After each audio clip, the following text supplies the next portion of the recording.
Jane had her surgery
Good.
We're going to go ahead and call this meeting to order. Thank you all for being with us.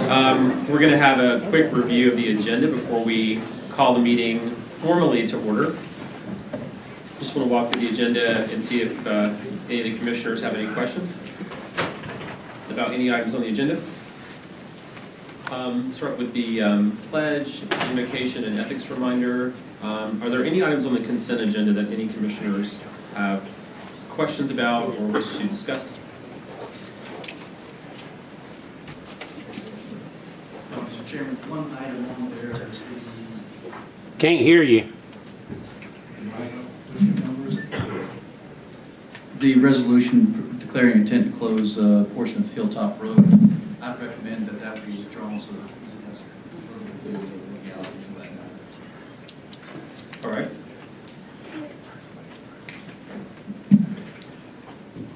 Are there any other items that commissioners have questions about? All right. And is the commission in agreement? We'll hold that item until a future meeting. Okay. All right. Good news. Sandy Mush 4-H Club 4th anniversary.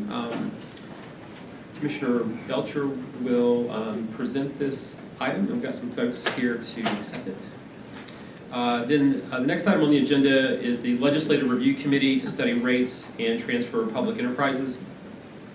Representative Chuck McGrady requested a chance to be with us this evening to present this item, and then we have other members of the delegation with us as well. Would it be possible to take public comment on that item, since that is very, very encompassing and covers the entire state? Okay. I'll review the items we'll take public comment on in just a minute, so understanding the request. Then we also have a presentation from David Nash on the Lee Walker Heights tax credit bonds item, and there's no vote on that item, it's just a presentation. Is that correct? All right, under public hearing, we have just one rezoning request for Heath White of Zen Tubing. Debbie Trumpy will present that. County manager's report. Rachel Nygaard will give us an update on the juvenile resources. She'll give an update on that. And then Diane Price and Tim Flora will give a budget and finance update. Under new business, we have a resolution approving the 2018 limited obligation bonds, and Mike Frew will explain this item. Following that, we have the School Capital Fund Commission Project Ordinance, and Dustin Clark will explain this item. Under board appointments, I believe it's just the, got Board of Adjustments for both the city and the county positions, and then EDC, Board of Equalization and Review. Those are the ones we'll go over this evening. And, all right, and so going to public comment, we will have public comment at the end of the meeting, and that'll be an opportunity for people to give public comment on any items that have not been, that we did not take public comment on earlier in the meeting. We will take public comment on any items that we vote on during the meeting. That will include the rezoning request for the Zen tubing under that public hearing. I do not anticipate there will be other items that will be voted on. I know there is, of course, a lot of public interest in the item that the legislators are here about this evening. So what's the commission interested in? We could take public comment on it following the presentation, or we could take it as part of the general public comment. That'll be I'd like to have it following the presentation, and then also have public comment for Lee Walker Heights following that as well. Okay, although that is just a presentation, there's no vote on that. But I think it's good always to have that opportunity. Okay, any other commissioners have any thoughts on that? I'm okay with doing the public comment after, and not waiting till the end. I agree. Me too. All right, everyone good with that? All right. So I think that's everything we needed to review. So I think we're ready to start the formal meeting. Max, if you could begin the introductory video, that'd be great.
Good evening. Thank you for joining us for the February 20th, 2018 meeting of the Buncombe County Commission. Let's begin the meeting with the Pledge of Allegiance. Please rise and join me in the pledge.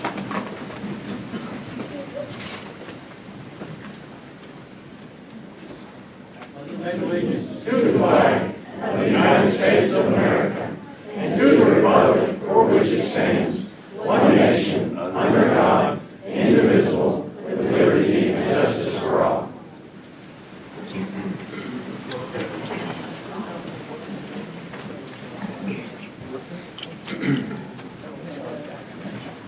Last Wednesday, we witnessed the mass shooting at Marjorie Stoneman High School in Parkland, Florida. It's hard to talk about the suffering, fear, and agony that these incidents cause, and the pain and unbearable grief that they leave in their wake. At this time, let us hold a moment of silence during which people may pray or reflect on this tragedy that has impacted so many American children, teachers, and their families. But knowing that prayers alone are not enough to stop the killing of so many innocent people in our country, let us also sincerely seek guidance on what actions we must take as leaders, as individuals, to do our duty to better protect our children, families, and communities from such violence. Please join me in a moment of silence.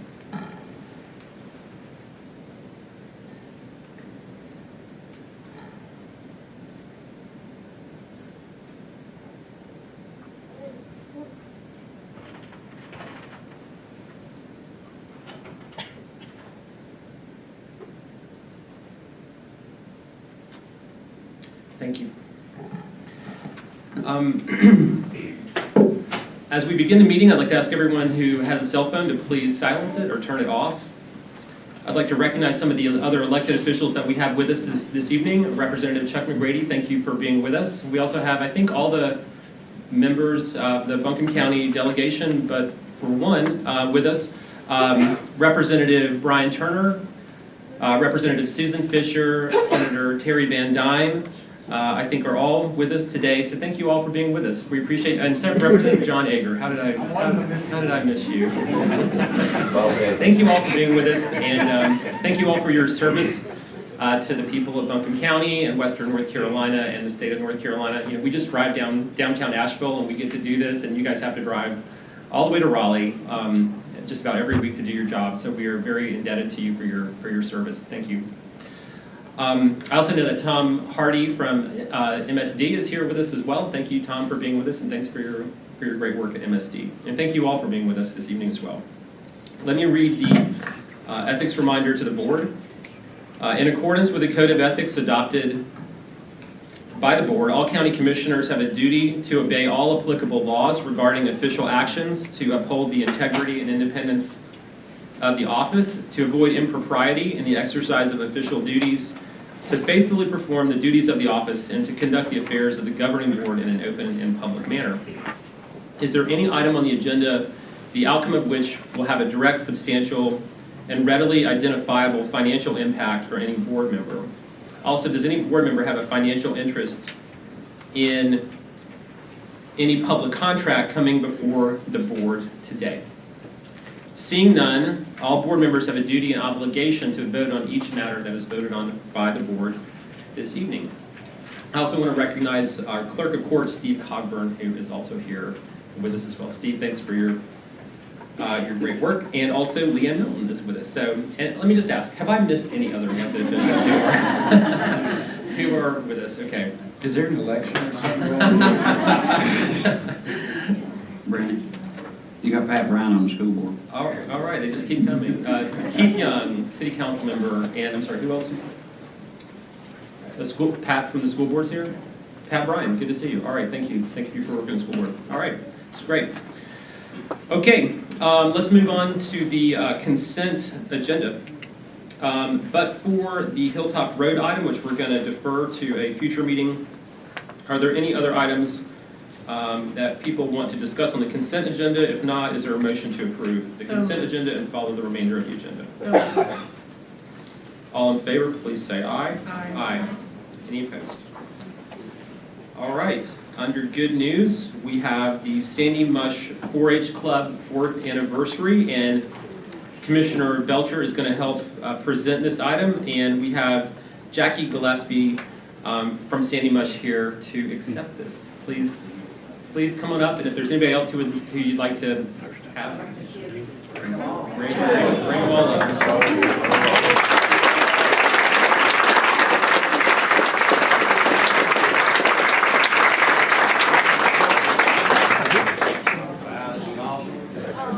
And this is only about a part of our road, so.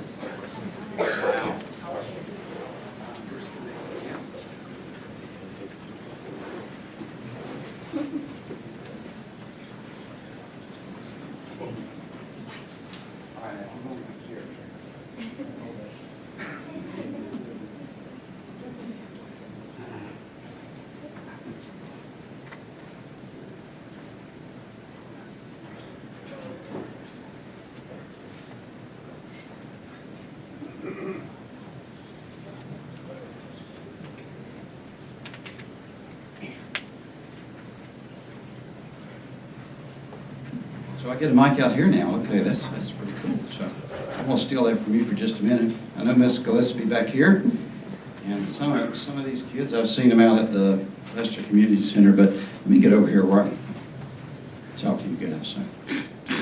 So if you want to trump all elected officials, no offense to y'all, no offense to any of them, just let the kids show up, right? This is what we do, why we do it. And Sandy Mush, I'll just say that the 4-H, my wife was a big 4-H member, and she grew up on a farm, and what y'all do is amazing, and if you've never had an opportunity to go out to the Sandy Musk Community Center, or go to Lester Community Center and see any of the events that they have going on, you need to do that.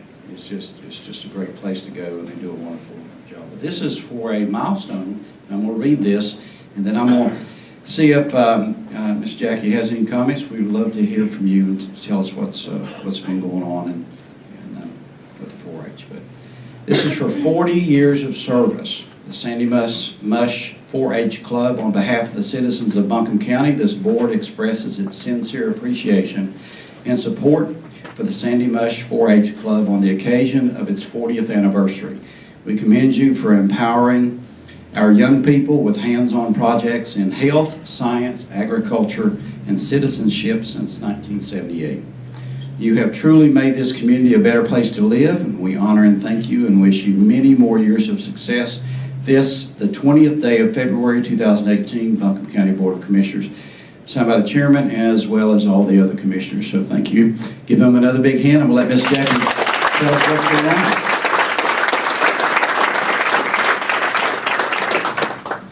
So thank y'all for having us. I would like to say there was a club back in Sandy Mush, probably back in the 50s or 60s. I think it went inactive. Maybe it was through the school system. Miss Sandra Reeves back here started this club in February of 1978, and we have been continuously active since that time. I am in my 8th year. I took the club in 2011, so this is my 8th year with the club. We currently have 46 members enrolled, so again, this is just about a third of them here. I told him I'm going to call on again. Mr. Steve Duckett, our extension director, was the first Sandy Mush Club president. Just a couple of things. We do host a Memorial Day and a Veterans Day service out at the Lester Community Center. We do cleanups up at the fire department in Sandy Mush. We do some Christmas parades. We support Toys for Tots. We have kids that show livestock, do cooking, enter different projects. We usually hit the Haywood County Fair, the Mountain State Fair in Madison County, and the State Fair in Raleigh. We have kids that do livestock judging. We do some other community service. We get called on a lot if there's a fundraiser or anything going on out in the community and they need a little help. They usually pick up the phone and call us. So the 4-H motto is to make the best better, and that's what we're trying to do with these kids. And if it's okay with y'all, we'd like for them to turn around, maybe face you and do their pledge, 4-H pledge for you in closing. So turn around.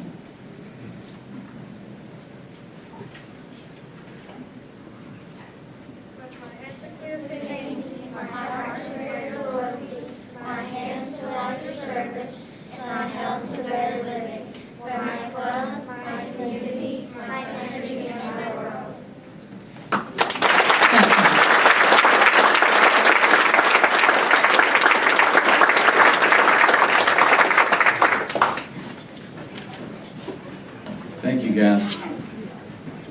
Facebook is blowing up in Lester right now.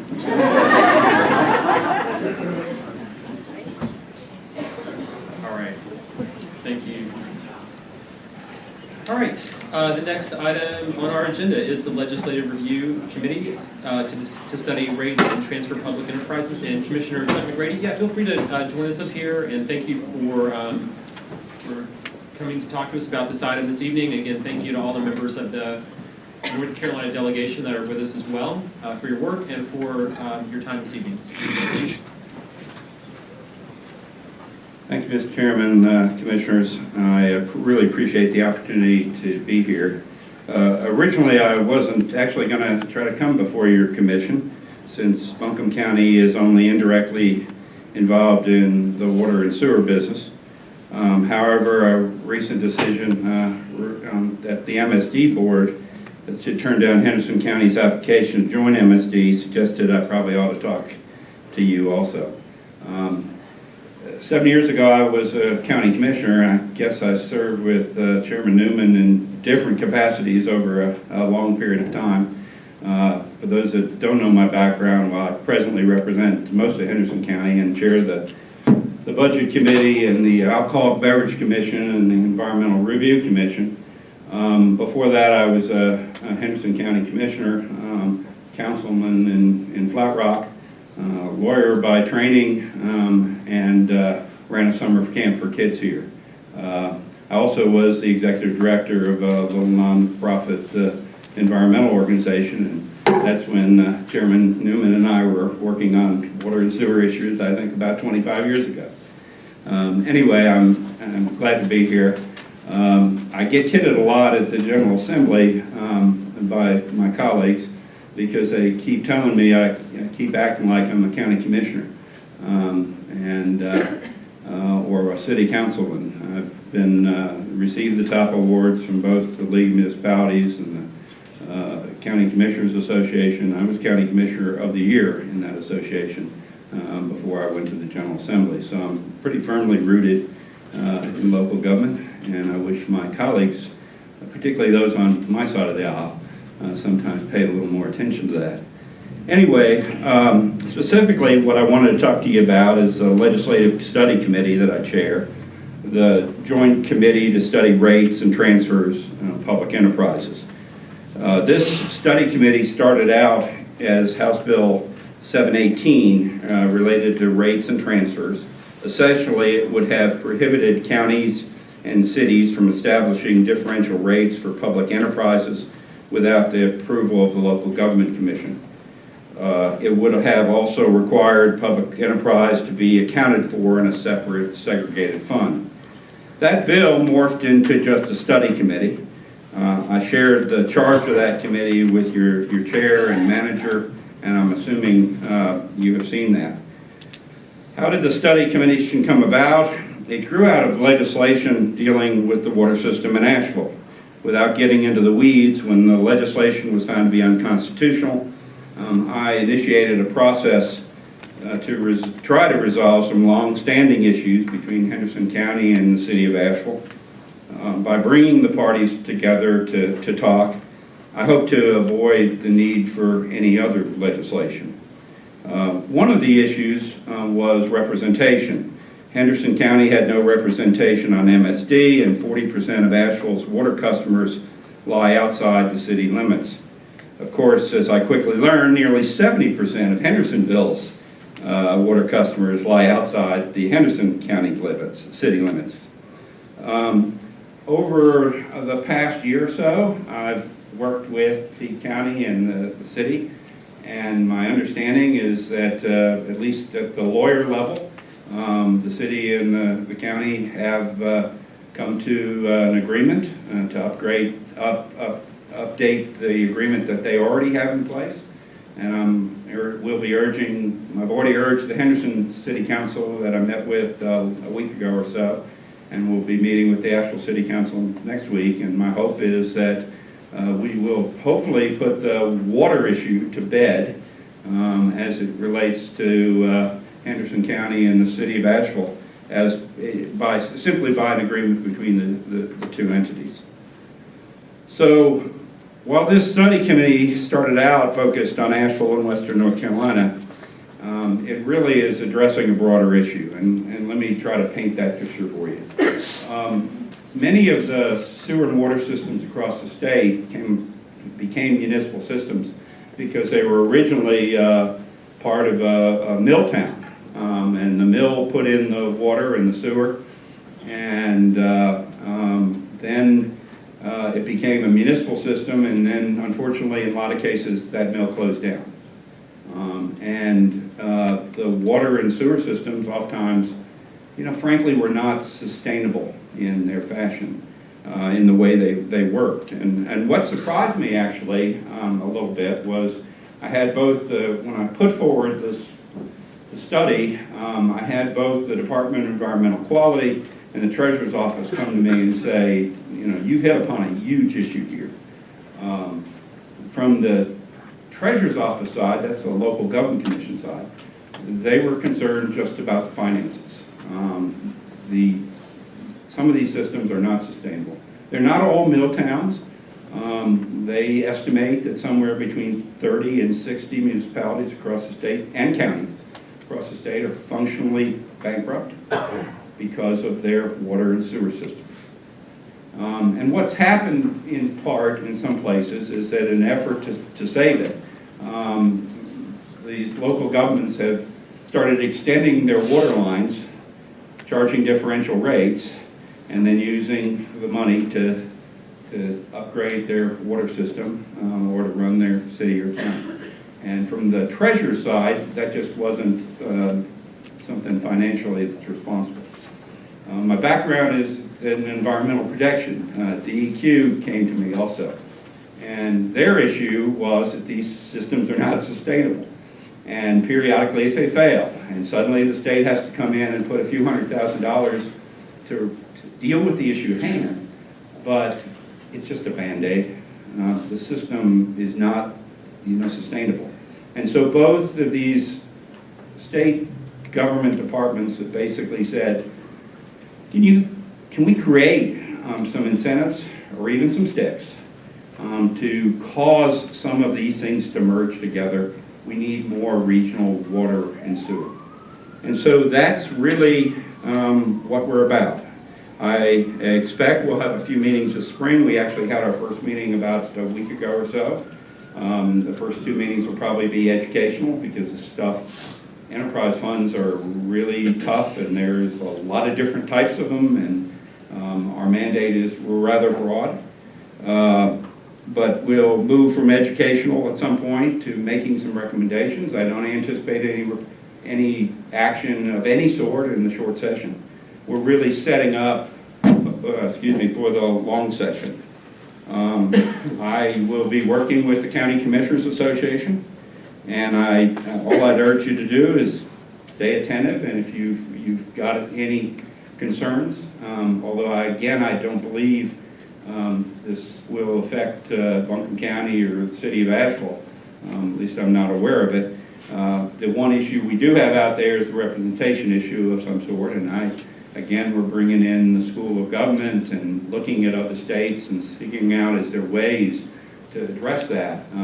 The water systems, if a private water system is regulated by the Public Utility Commission, generally, and municipal or county water system is assumed to be regulated by the city or the county, and also assumed that all those customers are also constituents, and if they frankly don't like the water or they don't like the cost of the water or whatever, they have the ability to vote out the mayor or the city council.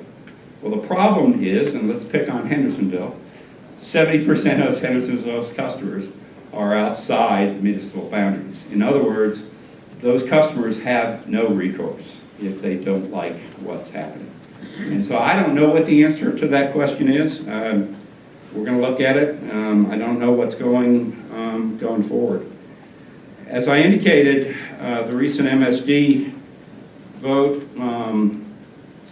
caused me to ask to be heard. Frankly, I was real surprised by that vote, particularly after I put forward legislation in the last session to address concerns that Asheville would lose a seat on the MSD board if Henderson County were to join that board. Those concerns were raised by Chairman Newman, it was raised by Mayor Manheimer. I thought I had fixed it, and the entire Buncombe and Henderson delegation all supported it, and I was very surprised with the MSD issue. I believe what I'm going to do with that, I'm going back to make sure I understand all the history here, and I don't intend to wade into that unless you've got some questions, but I will probably write you a letter at some point before the short session, which is now set for mid-May, sort of setting out what the concerns are. At this time, all I'm asking for is for you to be attentive, give me any input on the study committee that I chair, and be open to the possibility that you can resolve the MSD question as between the local governments. And that's my hope. And I'll stop right there. Mr. Chairman. Chairman, to take questions. I'll try to stay for the public comment piece. As I explained to some of you, my wife just had surgery, and I'm going to head back there. I can't spend the night, but I'll try to stay for at least a little bit if I can. And questions on this topic or anything else if you want to ask them. So, All right, well, thank you for that presentation. Let's just kind of keep it focused on this, because in light of your time this evening. So I'm sure there's a lot of other topics that'd be fun to talk about sometime, but let's do that. well, invite me back or invite me for coffee, and I'll be perfectly fine to talk on any subject. Well, commissioners, any questions at this time? As an MSD board member, I wanted to remind everyone that as it is now, the city of Asheville has 3 members, Buncombe County has 3 members, Woodfin has 1, Black Mountain has 1, and Biltmore Forest has 1, and the vote was to add 3 seats. So it was more a question of disproportionality than not liking Henderson County. So I wanted to, that was my thought about it. If I could respond, there is one of the entities that have 2 votes, and I think if you put it on a per capita basis, you would, Asheville, one of those towns would probably get 1 vote, and Asheville would have 43 votes if you did it strictly on a per capita basis. Henderson County and Buncombe County have different histories when it comes to sewer. So if we had had the same history that you had, we probably would have ended up with 3 votes anyway, because the sewer's in Mills River and in Fletcher and in Henderson counties. But again, I don't want to, I hear you. I heard that really loud and clear. I just I wish I had heard it back when I could fix it, as opposed to have what happened here, based on communications I had with various public officials. So I just have a comment. I'm not going to get any questions in the history because I'm very familiar with it. And I too served on the MSD board with Commissioner Frost. But I want to thank you for coming. It's refreshing to me for anybody from the legislature or an outside representative to come in here and provide information to us. And so I'm very grateful for it. And I thank you for coming. I appreciate that. I'm trying to model different behaviors than Thank you for coming as well. Can you speak to the North Carolina Supreme Court ruling around the water issue and how the explorations of this committee would sort of interact with that ruling? I don't think it really does. That didn't specifically delve down into public enterprise funds or, again, I'm hopeful, Commissioner, that we will, through a memorandum of understanding between Asheville and Henderson County, resolve whatever differences are there. In the MSD process, as 2 of your commissioners know, we had folks stand up and suggest that this committee was the way that Representative McGrady was going to seize Asheville's water system again. And I'm here to talk to you directly to explain that that just isn't true. It's just rhetoric. And rather than try to deal with it in the newspaper or something, I figured let me come talk to the commissioners. And I'm talking to the 2 other councils and 1 other commission all over the course of 2 weeks and basically saying the same thing.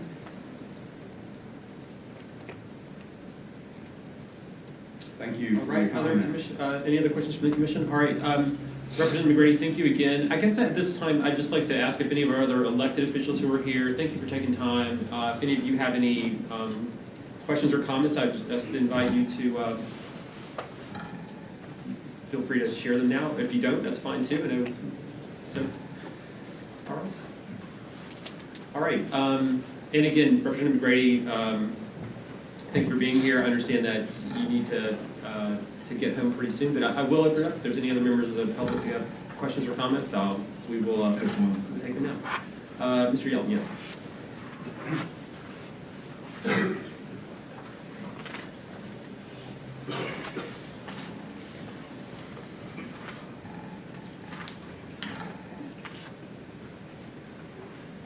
Grady, I will be talking to you directly, okay?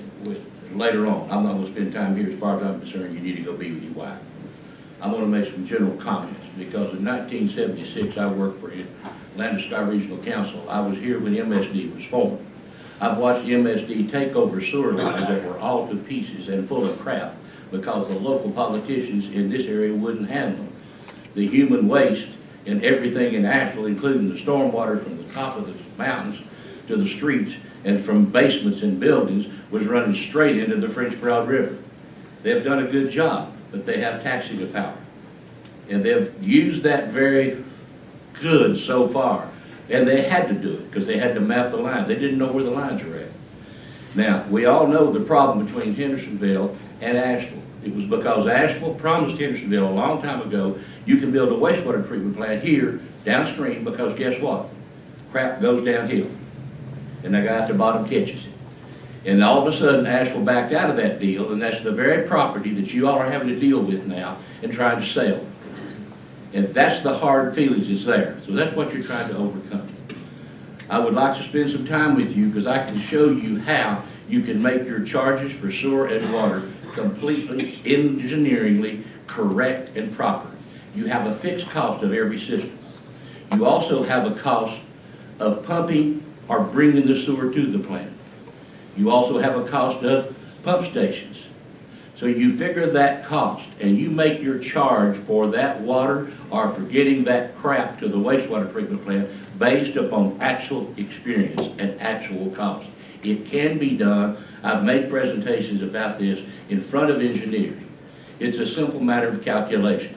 And if everybody's paying their fair share, I don't see why Asheville can't get along with Hendersonville, and why nobody can't get along together if everybody's paying their fair share. So again, it's a matter of transparency and allocating the cost where the cost should go. And that can be done. Now, the hard part's going to be the thing that kept this area from treating its wastewater.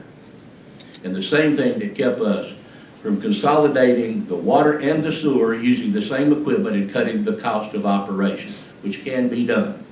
And I know the history of both the water and the sewer. And at one time, we had utility districts in Buncombe County, folks, that the county had put the sewer and water to that area. But you had one utility district in this area that had more water and more people on water than anybody else. And they were paying less than anybody else, because it was a political situation. And Mr. Brady, I can give you that history if you'd like to have it, okay? Thank you. Mr. Rice?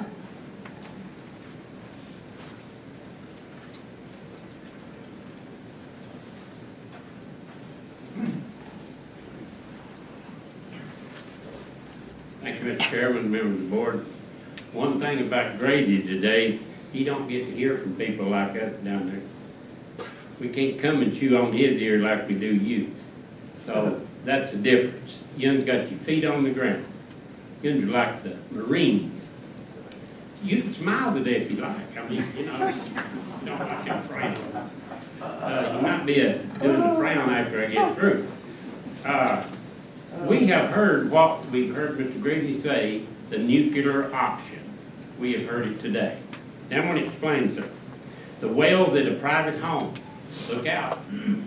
They tried to be taxed before and they weren't. Now the nuclear option is on the board. Just keep an eye on it. Don't look short term, look long term. He's already told you about all the water in the county being 70% and 40% out there to us. Now, the third thing, Duke Energy. Duke Energy. The reevaluation every year determines the rate that the county commission is going to give the county on it. Duke Energy. Our power bills every month depends on the utility commission. That utility commission also is related to the property tax in Buncombe County. When you have a reevaluation year, depending on how you rate, then it can go up or down. You got it? Now, I know it's over your head sometimes. The sales tax ratio study that you get, that's got the numbers on it, that you get like 84.5% before you can reevaluate and all this stuff, or you'll get a letter from the Department of Revenue. Pay attention, it's all about money. Pay attention. The ratio study, we had a big fight over this, and I mentioned it. Do not raise property taxes, and you did it anyway. You know why? Because you're too greedy. But tax people need a break here, you know? Now, my last comment. You always need a parting thought. There are more ways than one to seize a person's water. Say that? All right, thank you. Anyone else? All right, thank you. And Representative McGrady, thank you again for being here, and to all the legislators who represent Western North Carolina, thank you. And we do look forward to following and having a dialogue on these important issues, and to thank you again. And best wishes to your family. All right.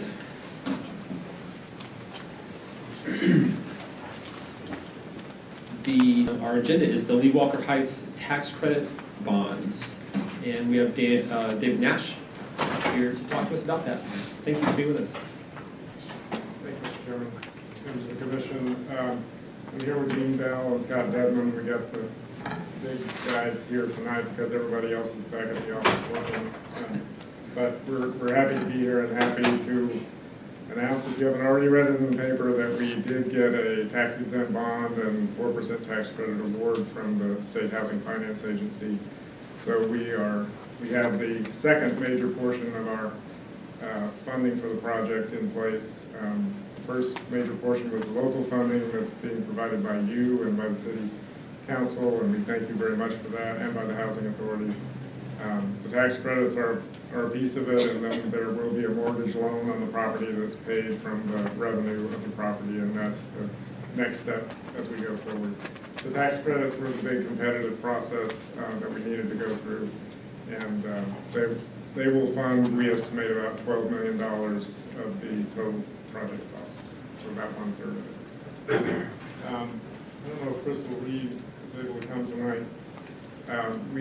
We have met with the residents, and they had a really good turnout actually last Thursday for a meeting of residents talking about what's now the likely relocation. We're asking people not to jump the gun, not to be worried about it. We will be providing another apartment in our inventory that's equal to or better than the one that they're staying in now, and they will have the right to return after the new development is complete.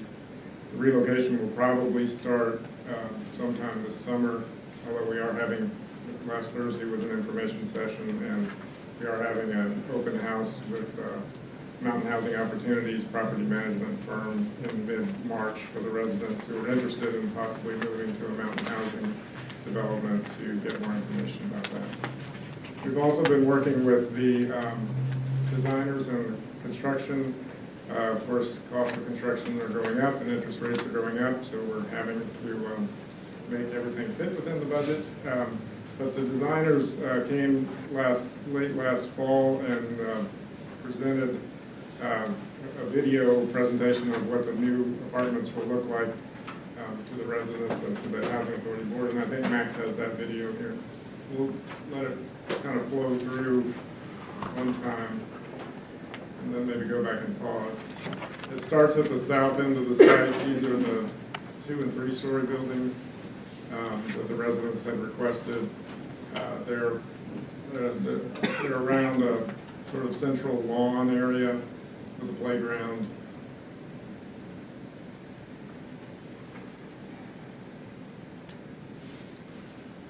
And as you come to the north end of that section, the biggest building, which is right at the intersection there where the office will be, and the community room, and the after-school program room, possibly some other supportive services will be in the ground floor there. This building has about 100 units, and then at the far north end of the site, near Cox Avenue, is another 64-unit, 4-story building. This is primarily 1-bedroom and 2-bedroom units. So Actually, if you'd like to see it again, I'll play it again, but I was able to kind of talk us through it on that round, so I can probably save you some time by not doing that. Happy to answer any questions that you have right now. And again, thank you very much for your support. It was critical in the success in getting the Housing Finance Agency fund to work. I just want to again say thank you. This is transformational work, and we so appreciate it. Thank you. How many families will be relocated? I think right now we have 92 families in residence. Many of those are single individuals, one-person households. I can't remember honestly, but I think about 50 of those families are families with children. And they will have the opportunity to move back if they choose. They'll have the opportunity to move back if they choose, unless they decide they like where they are and decide to stay there. All right, well, David, this is great news, and so we're very appreciative of you and everyone on the team for putting this vision forward and developing a great project, and then going out and and helping to make sure that we can actually secure the financing to implement this. I think this is it's the biggest investment that the county, at least during the time I've served in local government, I think it's the biggest investment the county's ever made in affordable housing. But as has been pointed out many times, this is much more than just an affordable housing development, which is very important in its own right. It's going to accomplish a lot of other great things for the neighborhood and for our community. And I'm so excited that the county can partner with Asheville and the Housing Authority and all the different partners that have come together for this. I completely agree. Sometimes we say things are transformational, maybe we use that term too much, but this project truly is and will be. So we're really excited about it, and we look forward to working with you to see it come to fruition. Thank you, and thank you for your partnership. We couldn't do it without you. All right, are there any other folks who want to comment on this item as well while we're on this issue? All right, thank you again, and Gene Bell, great to see you as always, and Scott Devon and everyone from Mountain Housing. Thanks to all of you for your great work on this. Okay, the next item on our agenda is the public hearing. This is the rezoning request from Heath White of Zen Tubing, and Debbie Trumpy is going to present this item.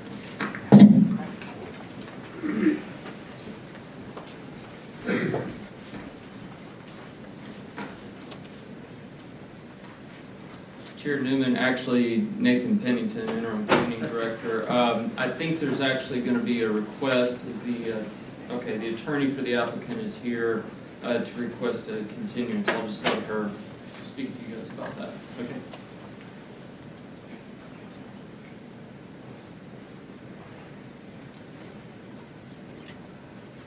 Hi, thank you, Mr. Chairman. I'm actually the office manager, not the attorney for Zen Tubing.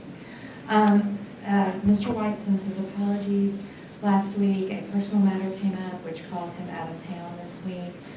We contacted Debbie Trumpy's office to see about getting a continuance, and she asked that we show up and ask for the continuance. Are there any objections to continuing this? All right. All right. Well, we will work with. You'll hear from our staff, and we'll schedule another time to follow. Thank you very much. Mr. Chairman? Yes, sir. The reason we're doing it this way is because this is a public hearing, and by zoning requirements, by state statute and ordinance, public notice was sent and made for this public hearing, so it would be up to the board to continue this meeting to a time and date certain. Then we don't have to go through the expense of We need a motion. Is there a proposed date for rescheduling it? Be March 6th or April 3rd, depending on. We need a motion. Yes. March 6th is fine with Mr. White. I'll make a motion to continue this until March 6th. Second. All right. Further discussion? All right. We'll take comments on the motion to continue. Yes, sir. Yes, sir. I represent UNC Asheville. Come on up to the microphone, please. Thanks.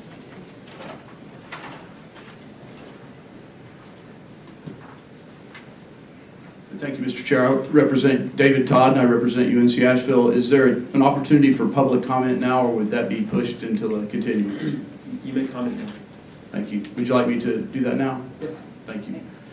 I'd like to read a piece of information that I believe has been presented previously by Ms. Melissa Acker of UNC Asheville. But UNC Asheville owns a property directly across the road from the proposed rezoning. The property encompasses approximately 35 acres of a very rare and sensitive habitat known as the Sandy Bottom Nature Preserve. We would like the board to be well informed of the ecological importance of this property. The site primarily consists of floodplain communities that include montane alluvial forest, marshes, and a swamp forest bog complex. The southern Appalachian mountain bog is one of the rarest and most imperiled habitats in the United States. Less than 20% of the mountain bogs that once existed still remain. Bogs are breeding habitats for many species of amphibians, especially salamanders. The southern Appalachians have a great diversity of salamanders, have the greatest diversity of salamanders in the nation. In particular, the Sandy Bottom Bog is rich in diversity of amphibians and reptiles that are associated with mountain wetlands and has more species of salamanders than perhaps any area of comparable size in the world. The turtle diversity is also exceptional for the Blue Ridge Province. Sandy Bottom is home to several rare species. The North Carolina Natural Heritage Program lists Sandy Bottoms as a significant natural heritage area with a very high rating in terms of need for protection. We respectfully request that any planning in this area is mindful of the need for protecting the Sandy Bottom Bog. I would like to also add that the North Carolina Department of Transportation is also proposing a realignment and widening of 191 in this direct area. They're currently conducting an archaeological survey of our site, so we're concerned of the combined impact of both of these things and just want to express our concerns in particular about the property. Thank you. Thank you. All right. Don't see any other comments, so there's a motion to continue this to their meeting on March the 6th. Any further discussion from the board? All in favor of the motion to continue to March 6th, please say aye. Aye. Any opposed? And to the folks who are interested, thank you for sharing your comments. Feel free to return when we take up the matter again at that meeting. All right. The next item on our agenda, and Rachel Nygaard will present this item. Rachel, thank you. Good evening. There was a typo on the agenda that you were reading from. It's the Justice Resource Update. My name is Rachel Nygaard, and I'm your Director of Strategic Partnerships. And in that role, I have an opportunity to be a part of helping to tackle some of the big complex systemic issues in our community, like affordable housing, ensuring that everyone has access to an affordable place to live. Issues like building a robust and thriving workforce that's inclusive and diverse. Issues like preventing and responding to opioid addiction, and issues like justice, like rethinking what criminal justice looks like here in our local community. And so this, as a strategic priority, is we're celebrating an anniversary. Today it has been 1 year since we came before the Board of Commissioners and brought to you a proposal for some strategies for what we can do to push forward this work. Max, do you have slides? Thank you. So today we'll update you about the work that has happened, celebrate the impact that that's having on the lives of people that we serve, and talk to you a little bit about the path forward. Before we do that, we look back just a little bit.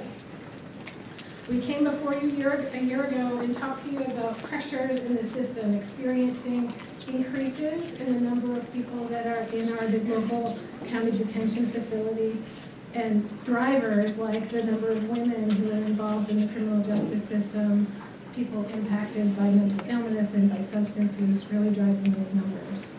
We came before you and talked to you about how Buncombe has been a leader in criminal justice and justice resources for decades. We have a lot of the best practices in place that communities use in this work, and we have local models to turn to, like the Family Justice Center and like the C3 at 356 mental health model.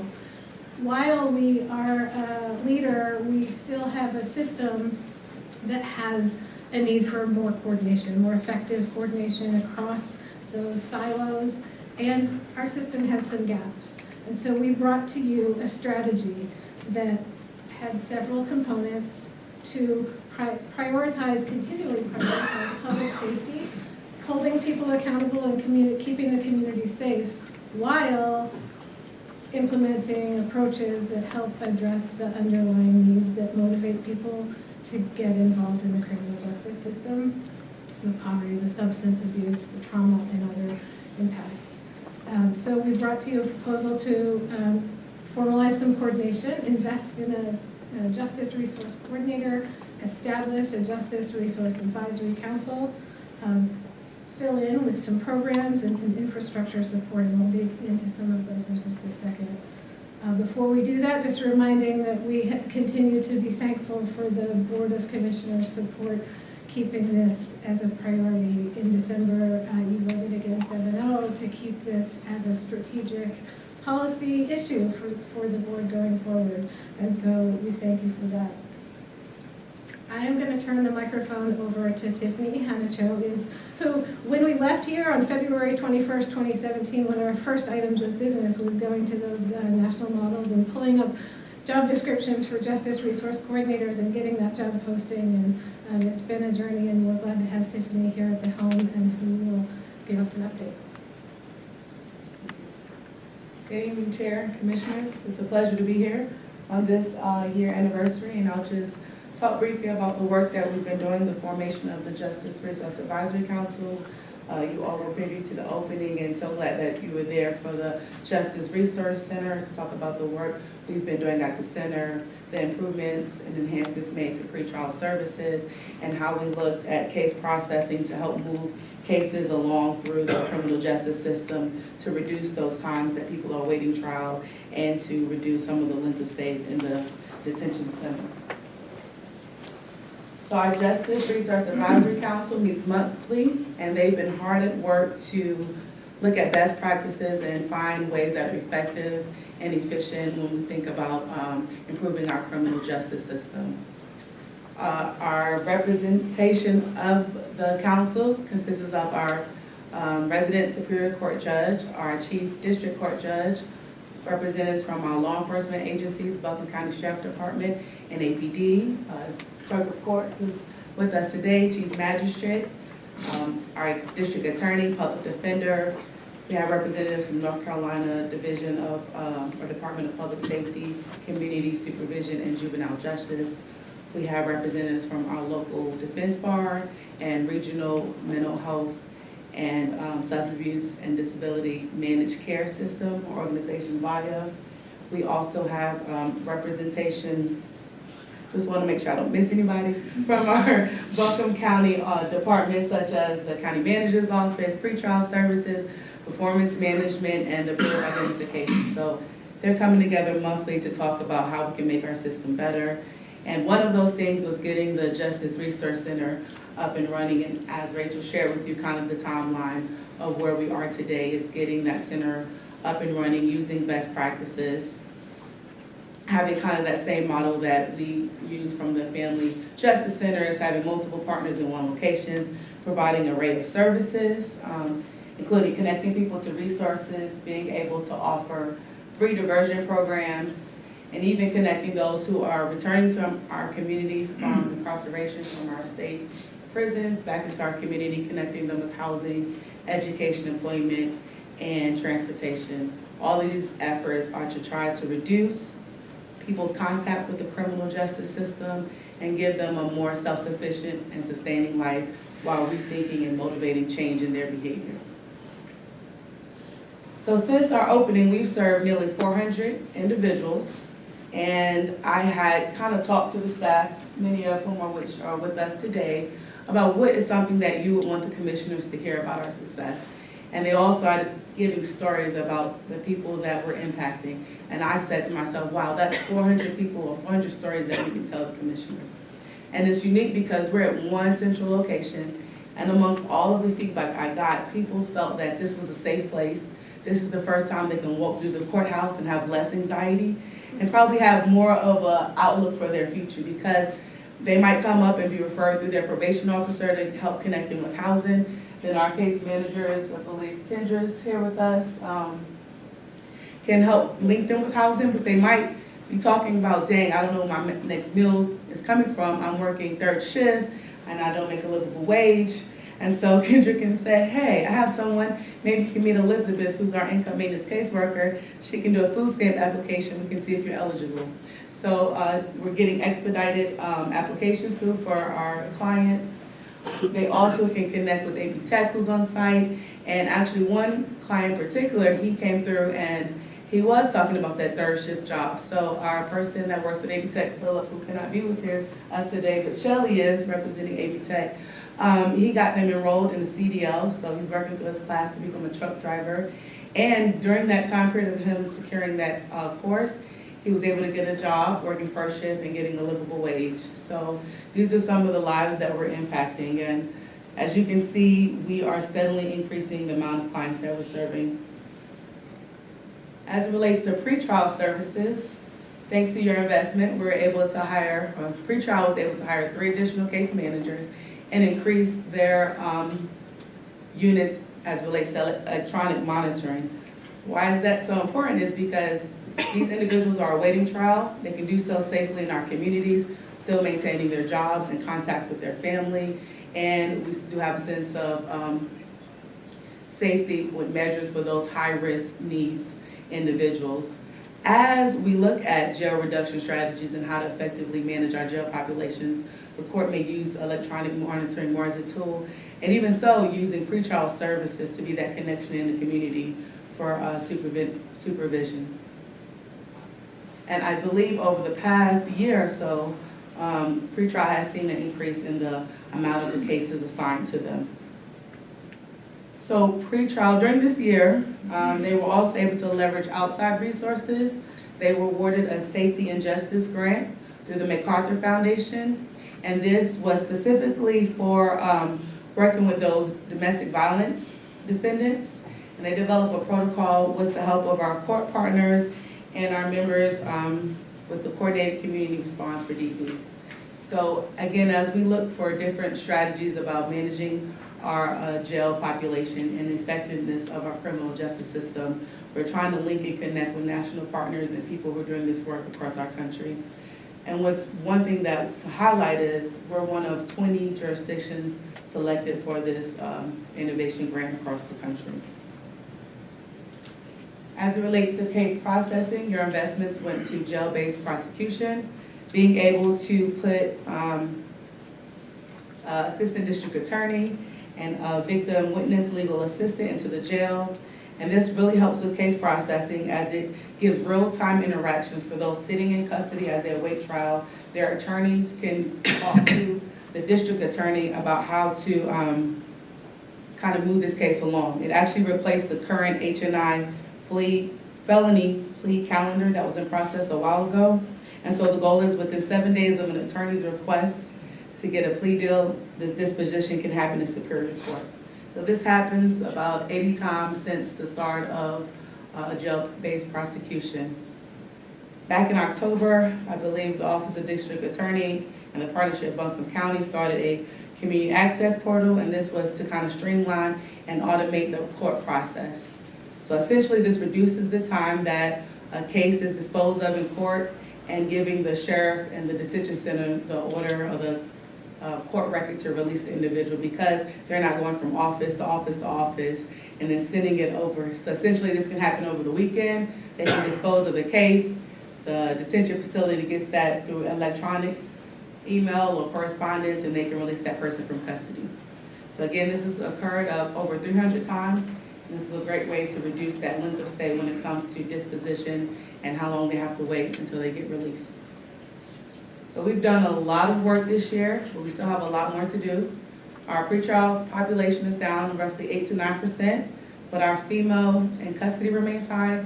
That's due to a variety of issues, but as we look towards managing our jail population, we can look at gender-specific programs and outcomes to really target getting females into custody for the ones that really need to be there. Another important issue is our substance abuse detox protocols. Those are ones that come into the facility that have to be medically monitored due to alcohol withdrawal or opiate withdrawals. And it's great to have our partnership with VIA, our local management care organization, to be present with that council so we can really look at best practices of how to diverting people with mental illness and substance abuse out of our system. So this year, in 2017, it was up 60%, and there was a few slides, I guess, in the beginning where it showed that the detox protocols from 15 to 16 were 30%. So it increases and rises every year. Our next steps, as council, we plan to work towards creating an improvement plan that will discuss goals, objectives, and also timelines of when we can see and target our effectiveness for our criminal justice system. This could include jail reduction strategies. This could include, gender-specific programs, as well as just moving cases along. So just really enhancing the work that we've been doing. Improving our data collection and data analysis, learning from other jurisdictions. One unique part about the work we're doing, we're not the only ones in the country, and so we can learn from others, and they can learn from us as well. A part of the innovation grant was going to a convenient when you meet different jurisdictions doing this work and learning from them. And then again, there are other opportunities for funding, and so we'll continuously seek ways to improve our criminal justice system. I have a few representatives from our council to speak about the work we do. Our public defender, Leanne Milton, ADA Ronnie, you guys want to come and share quickly? I'm not sure if I'm missing anything. Thank you.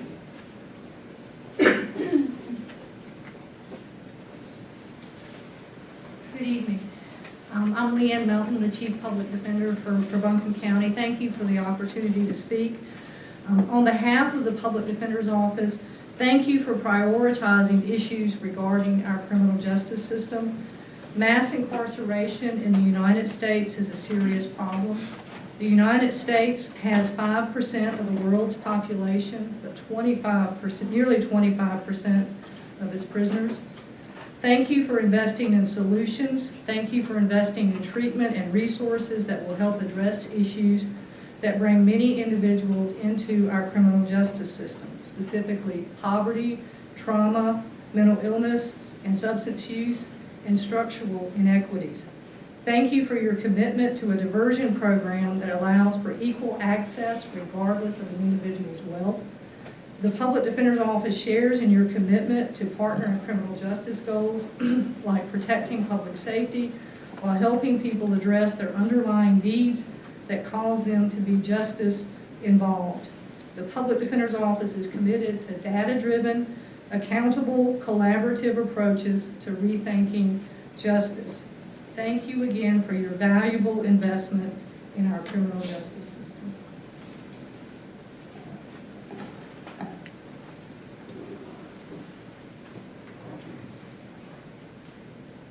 Good evening.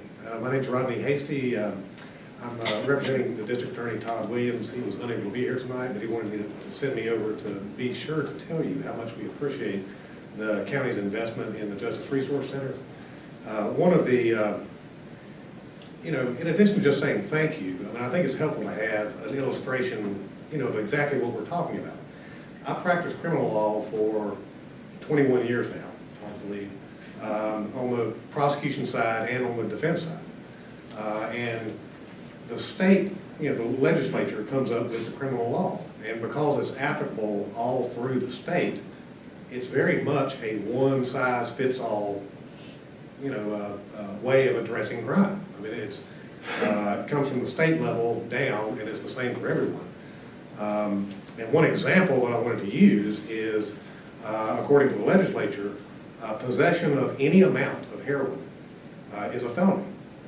Even if it's just a little bit of dust in the corner of a baggie.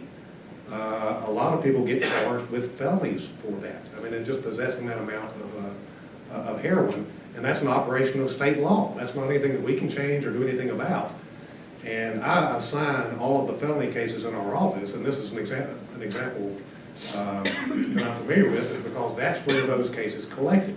When they would come up, I would look at a case like that where a person with little or no record clearly just had, you know, a very small amount of, you know, controlled substance like heroin that was a felony by operation of law.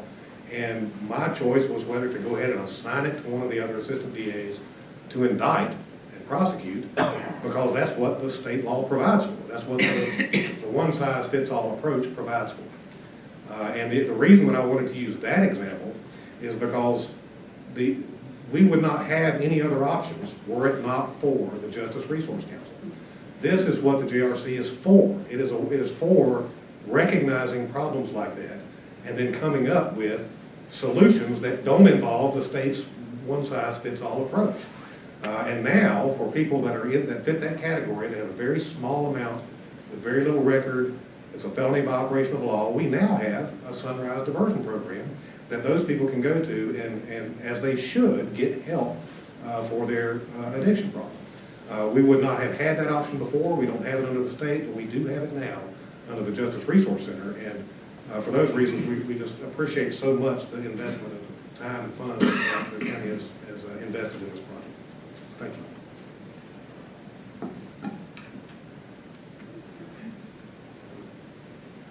Thank you for hearing our update, and we would be welcome and would be happy to answer any questions. I want to say I'm truly humbled by the work that's been done. It was just a year, and to back up the conversation, I think it was a year ago, last January, Commissioner Newman and I met with Mandy, and because we were faced, there was some in the community that wanted us to build a new jail for $48 million. And that's when we said there's got to be other ways. And you all worked miracles to come up with, one, not building a new jail, but two, a benevolent, data-driven system that really, really helps people in the most profound sense that don't have an option.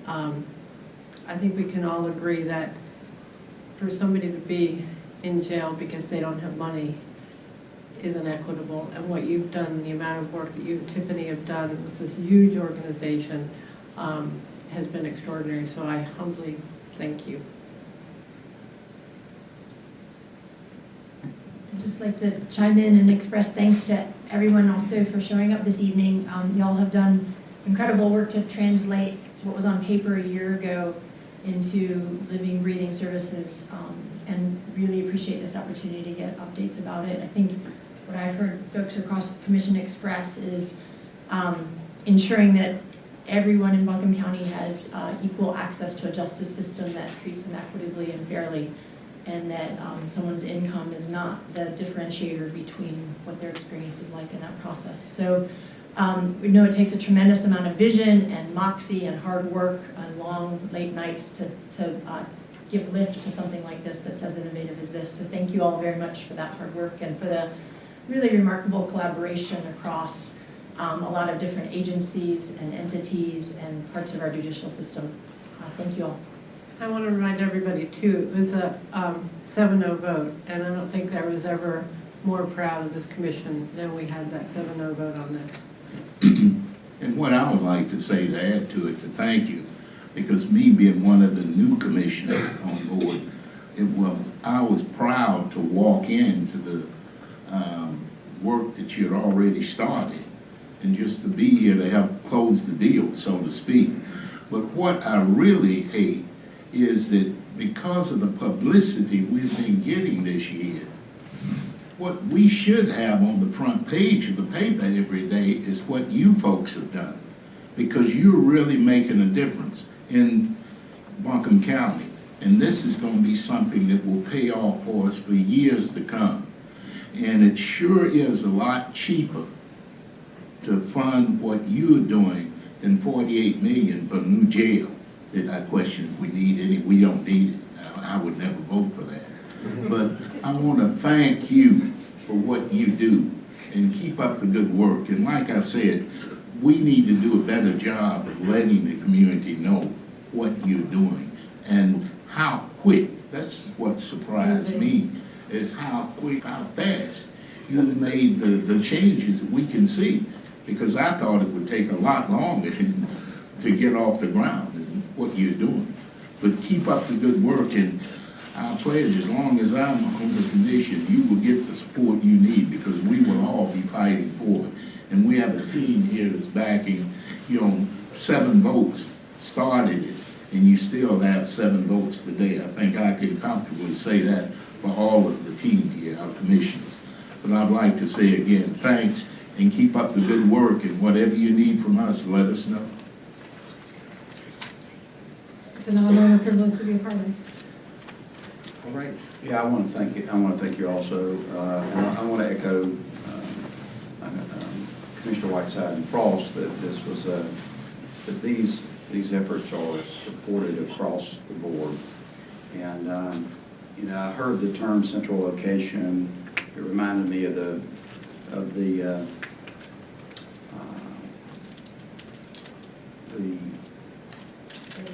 thank you very much. Yeah, that's what happens when you got a lot of things on your mind. Sometimes you forget some. But it reminded me of the Family Justice Center and how all of this works together, and how when you are able to help individuals that need that, and in relation to the law and to the state, these are nonviolent people that need help. That's what this is. This is not keeping people that that are not in that category and putting them back on the street. What this is doing is making sure that people get help. And it's also avoiding stress becoming toxic stress. And I thought of, before when we had the Family Justice Center, and all these are working together to make our county a better place to live. And it is saving resources. And that's just a benefit. It's not why we're doing it. We're doing it because it's the right thing to do. And you've been able to figure out a way to get results, and in a short period of time. And I'm glad it's going so well, and we just want to continue to send positive thoughts and work and prayers and help in that direction. It'll make Buncombe County a better place. Thank you. All right, great job, everyone. Thank you for what you're doing, and keep it up, and keep the innovative ideas coming forward. And we look forward to continuing to work with all of you. Thanks. Okay, the next item, a report from Budget and Finance, and Diane Price and Tim Flora will take you tag team this one.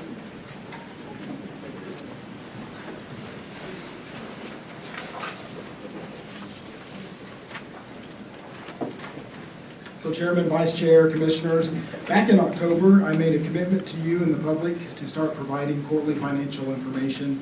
And because of that commitment and your direction to the county manager to provide regular financial updates, I'm pleased to present to you tonight with the quarterly financial report for the quarter ending December 31st, 2017.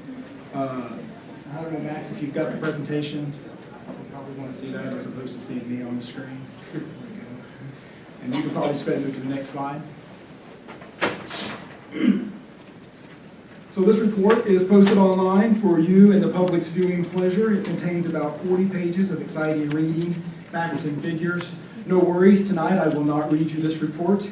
Instead, I will sort of give you a high-level overview of what is in that report.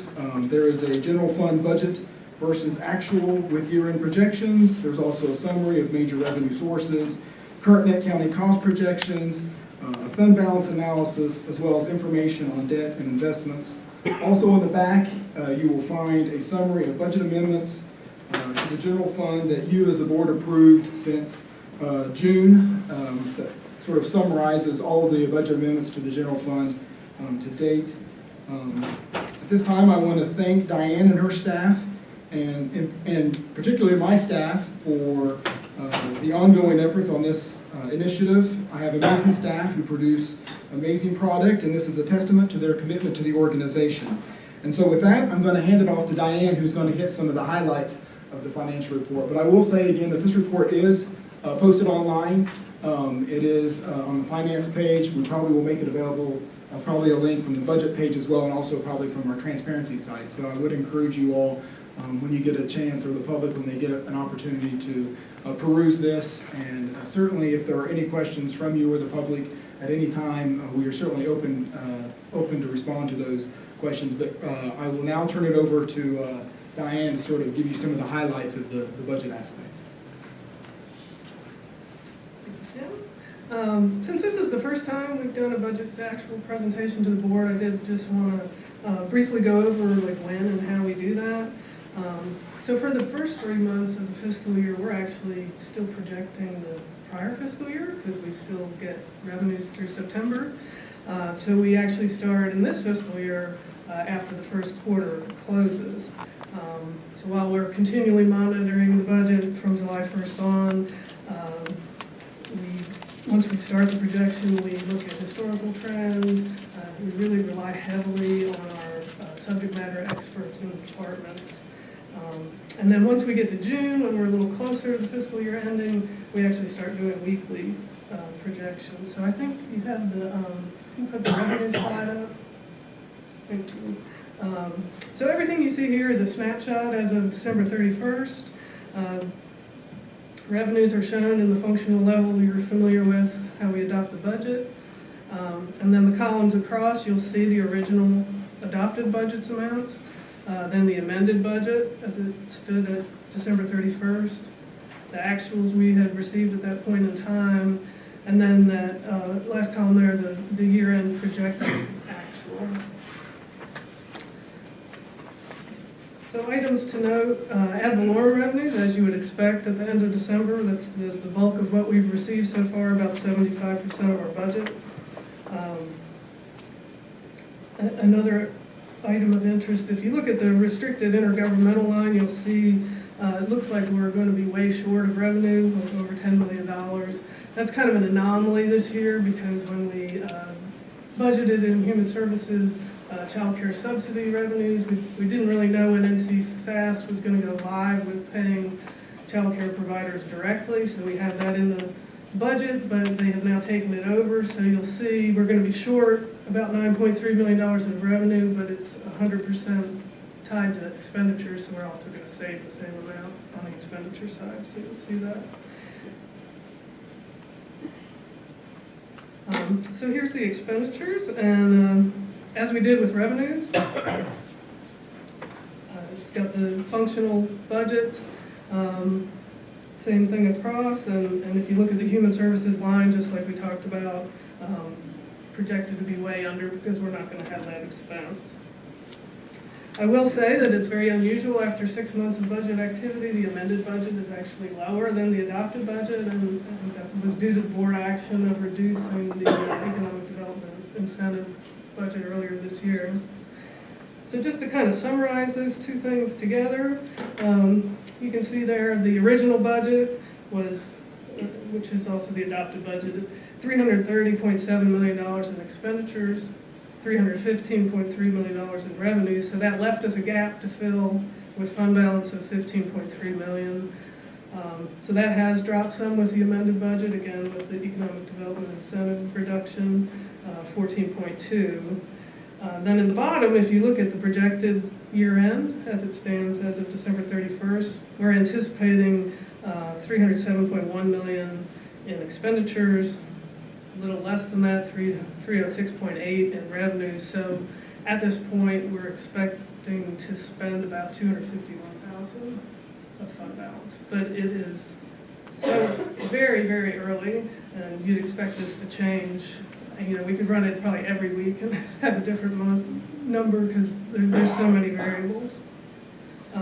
Did want to point out you might want to see a different view, so if you're interested in seeing it from a departmental level, there's an appendix in the financial report that gives you this view that you're kind of used to seeing in the budget process. So if you look in the gray area, it shows you the budgeted expenditures, revenues, and net county costs.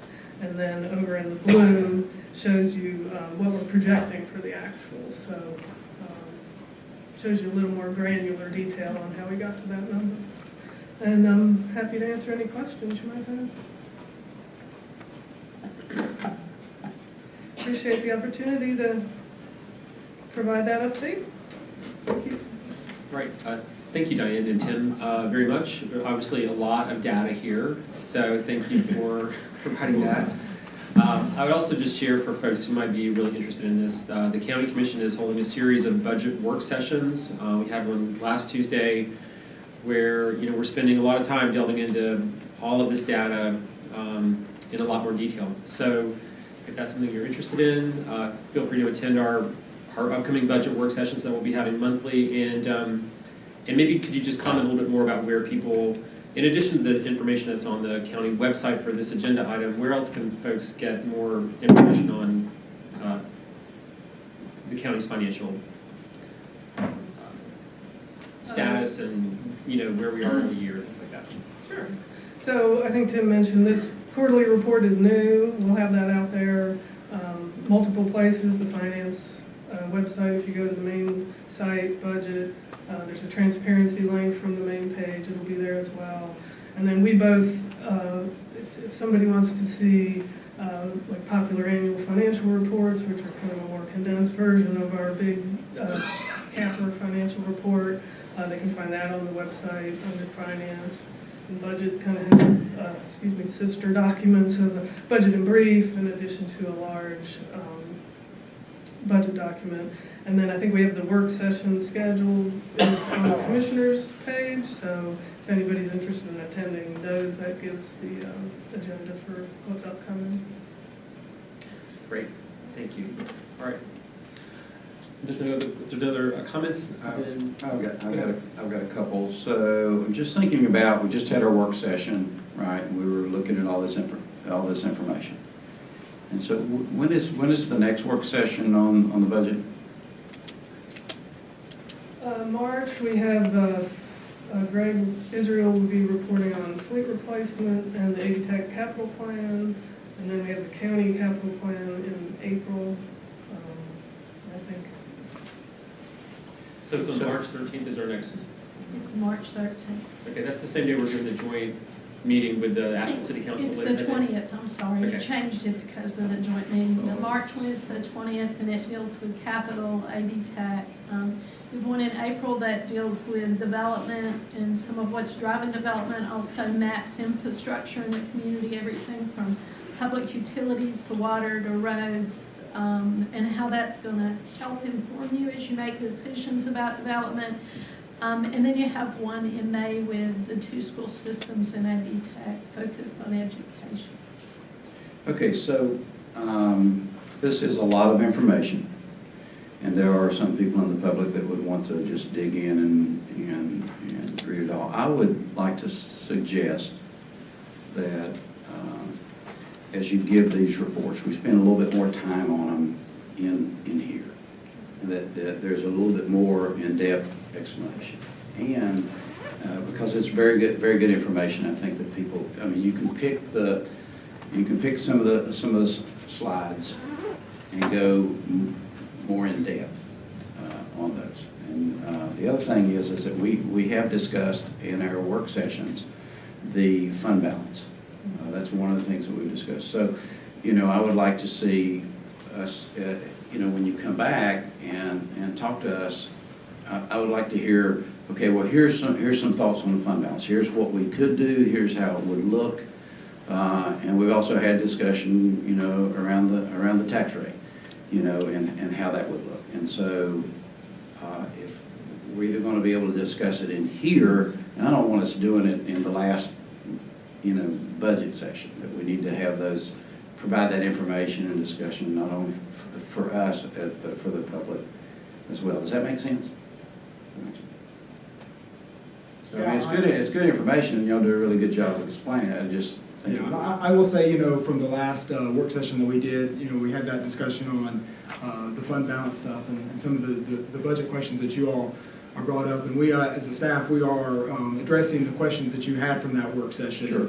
And so we do plan to come back to you with some of those suggestions. Sir, absolutely willing to do a deeper dive on this information in the future, sort of walking you through some of the, you and the public on some of this information. And in particular, fund balance, I sort of felt like we had talked at length at the budget work session, so I didn't want to sort of go back over that and sort of rehash it. Although I will say, as a result of that discussion, which was very helpful last week, we did actually on page 8 of the financial report, some of the things that we did hear you say, which is you didn't want to see just percentages, so you will actually see dollar figures and per capita cost of that available fund balance. So I would like to sort of point that out specifically as one of the things that we have addressed in this, and we'll continue to get you more information on those topics. I want to reiterate what Commissioner Belcher said. You know, a lot of folks aren't able to come to our work sessions. They don't have that availability. And the talk about in the fund balance is extremely important. And, you know, if we can highlight that in here, because it really does affect our citizens. Sure, absolutely. And one of the things that we are hoping to do with this this quarterly report, so different times of the year really needs to focus on sort of different issues. Sort of this is mid-year, and probably the next quarter we really need to look at sort of the budget projection type stuff. And I'm sort of hoping on sort of those off quarters, like the first quarter of a year, that we will actually get to dive into some deeper topics, such as our sort of liabilities that we have, you know, those the other post-employment benefits and some of the pension liabilities and those kinds of topics, and sort of the off quarters where we've just started a new budget year, coming to you the first quarter of a new budget year. There's really not much information we can give you as far as budget projections, but we would like to start doing deeper dives in this chamber, really to sort of give you and the public sort of more information on how we operate financially. One thing I'd like to bring up is we talked about since 1 year of how many of these work sessions we've had in the last year, from the budget to all the other things that a lot of people don't know what we've done. And Chairman, I don't know if you could answer that, or if the county manager, what we've done in the last year compared to what was done over the years. I'll take a first stab at it. So, you know, I think, you know, we're making a lot more utilization of work sessions as a board. So we are now having, basically, you know, most months we have a work session in addition to the 2 regular county commissioner meetings.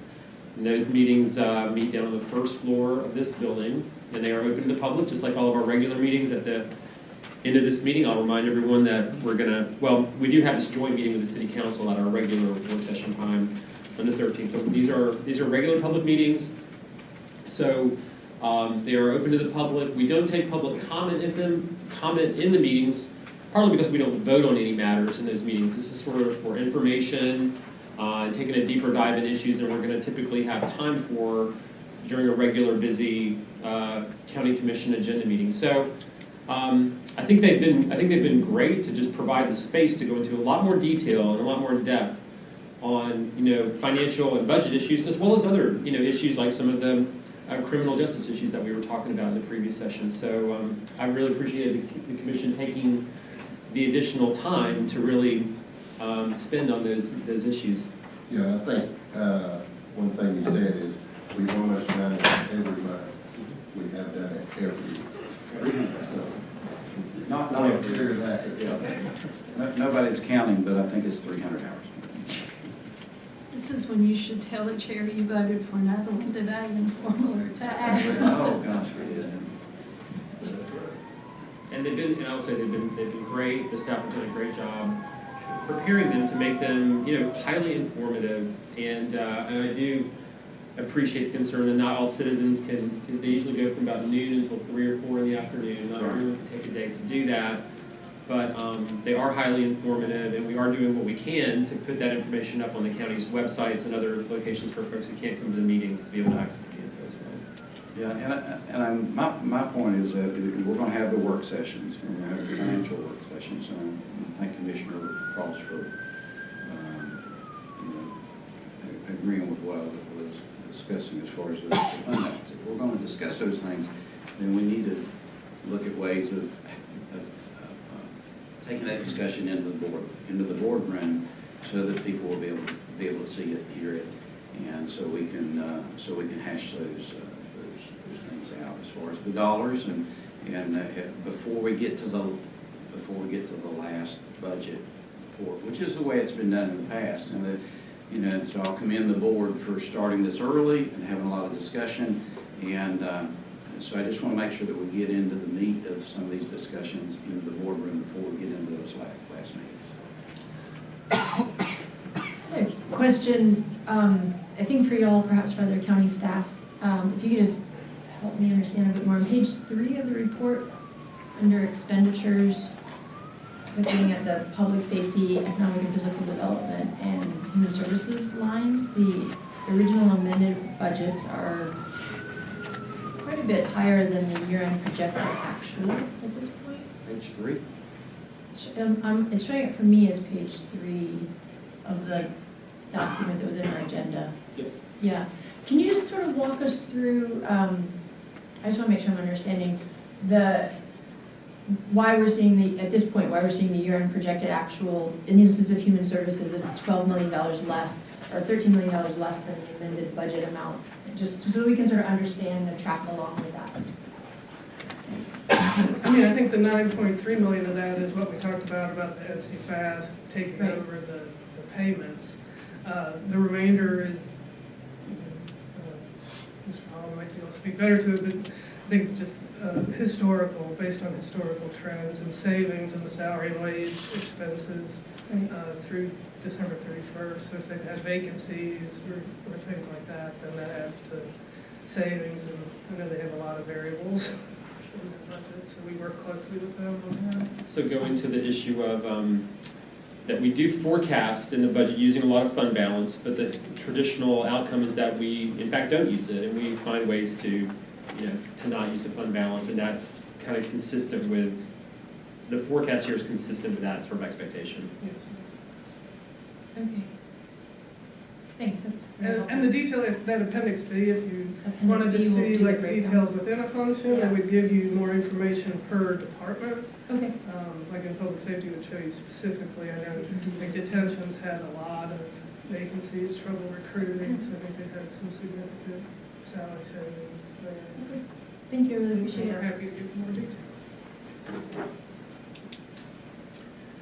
The one other thing I would just, I'd throw out as well, and I think we talked about this some of the work sessions or in some previous meetings, but just in terms of the budget process, this budget report is kind of turning into a budget discussion, which is probably the right thing that should happen. But the one other thing I would say too, just in terms of process for this year, when we do get further into the budget process and the county manager produces a proposed budget, which will be a draft budget, and then we'll approve it later. I would like, and this is that's both for as a commissioner and for the public, I would really like to request that basically that the county manager's budget is produced as like a hard copy version that commissioners will receive and the public can receive. This data is all great, and it's great to have it in an accessible format electronically, but I think that there's just enough complexity to the budget that there is a lot of value when the budget comes out to just receive an actual physical document that we can have, that you can go through and highlight and make notes on. And, just for that process, I think that would be useful. It's not the way we've done it in the past, and I like to not print out hard copies of things whenever we can, but this is just such an important part of what the county does. I think that will be useful to the process. I think we've been asking for that for a long time. I think this year we might finally get it. All right, any other questions or comments from the board? All right, Diane, Tim, thanks. All right. All right, the next item on our agenda is the resolution approving obligation bonds, and Mike Frew will present this item. Good evening, Mr. Chairman, Commissioners. First, let me make sure everyone understands that I'm not a bond nerd, so if we get anything that's too technical, I'll try to lean on Tim. But we had the public hearing for this matter a couple of weeks ago. Our bond nerd. No, they're restricted in this case to our outside consultants, Davenport, and to attorneys at Parker and Poe, who are doing the heavy lifting on those bond topics. But for our purposes today, this is the follow-up to approve the resolution. We had the public hearing 2 weeks ago for the $65 million, and this is all toward the core functions of the county. School-related issues, it's limited obligation bonds as opposed to general obligation bonds.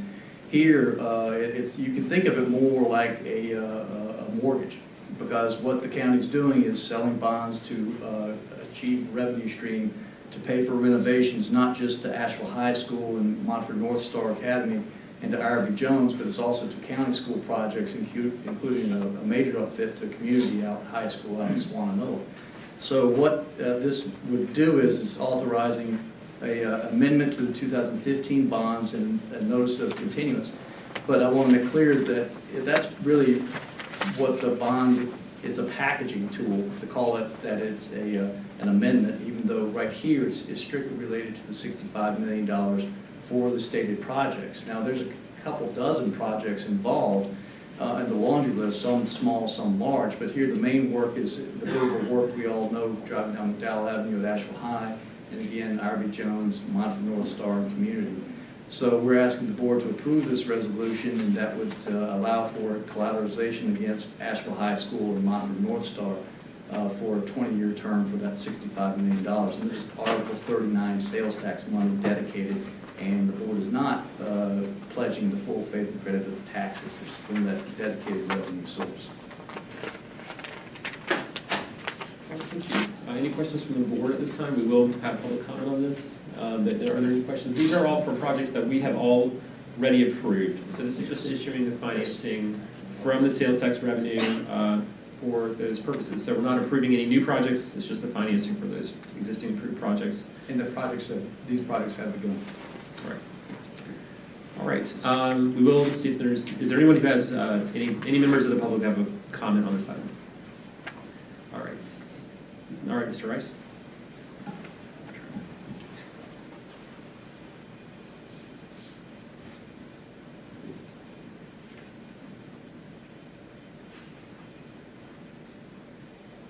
Thank you, Mr. Chairman, members of the board. I want to know what the North Star on Montford. Old Randolph School. The concern that I have, and I went to the city board and listened to them, this stuff went into existence through the school board. It never has been talked about here in public that I'm aware of, as far as that building. Now, as far as the capital money to support it, yes, but the discussion on it, I don't remember. Because I certainly myself would have been opposed to it, because that's a lot of cost in a building to house kids that they're wanting to house. And on this general obligation money here, I understand the funding of it. The funding is no problem. I see this coming and going, and it's just the way to be fine.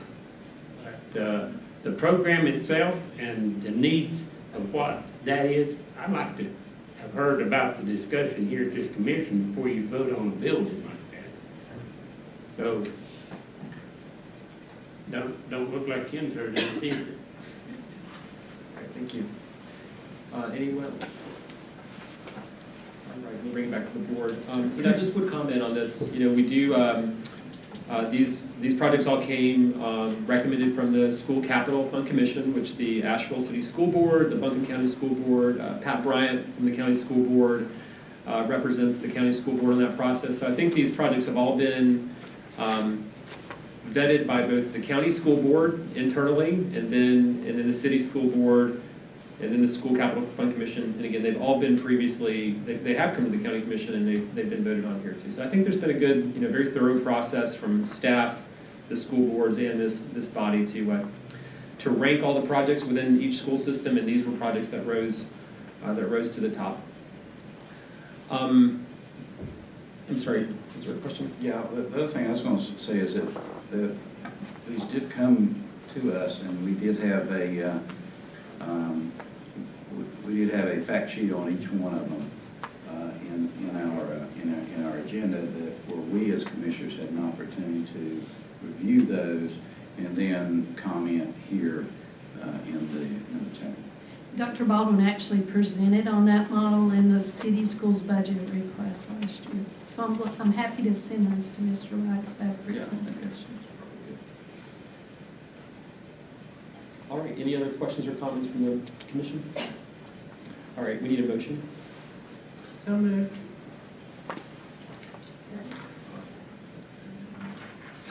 All right. All in favor, please say aye. Aye. Any opposed? All right, thank you. All right, and Next up, related, School Capital Fund Commission Project Ordinance, and Dustin Clark will present this item.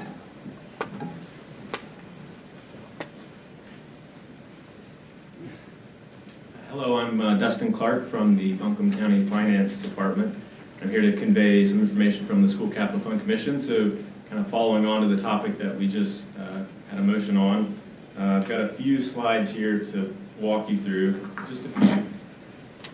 So I'll talk briefly on the commission, give you an update on what's been happening there, review some of the latest requests that have been made, and then present a recommendation from the School Capital Fund Commission. So just to recap, School Capital Fund Commission works in a cycle outlined on the screen right now. So step one is to determine the capacity for funding projects. That's the Article 39 sales tax revenue that is received by the county dedicated for these types of projects. The commission looks at those revenues and then determines what capacity is suitable for funding, with the goal of making this fund self-sustaining so that this operates kind of aside from the general fund. Then the commission works with schools to prioritize their needs using criteria around safety and cost efficiency, and the schools have been heavily involved in that process. And then lastly, they create a recommendation for funding, and that's what I'm here today to talk a little bit about. So briefly, just a couple items. The last time the commission met, there was a tentative plan adopted, or informally adopted, to plan out when this commission would bring recommendations to the board.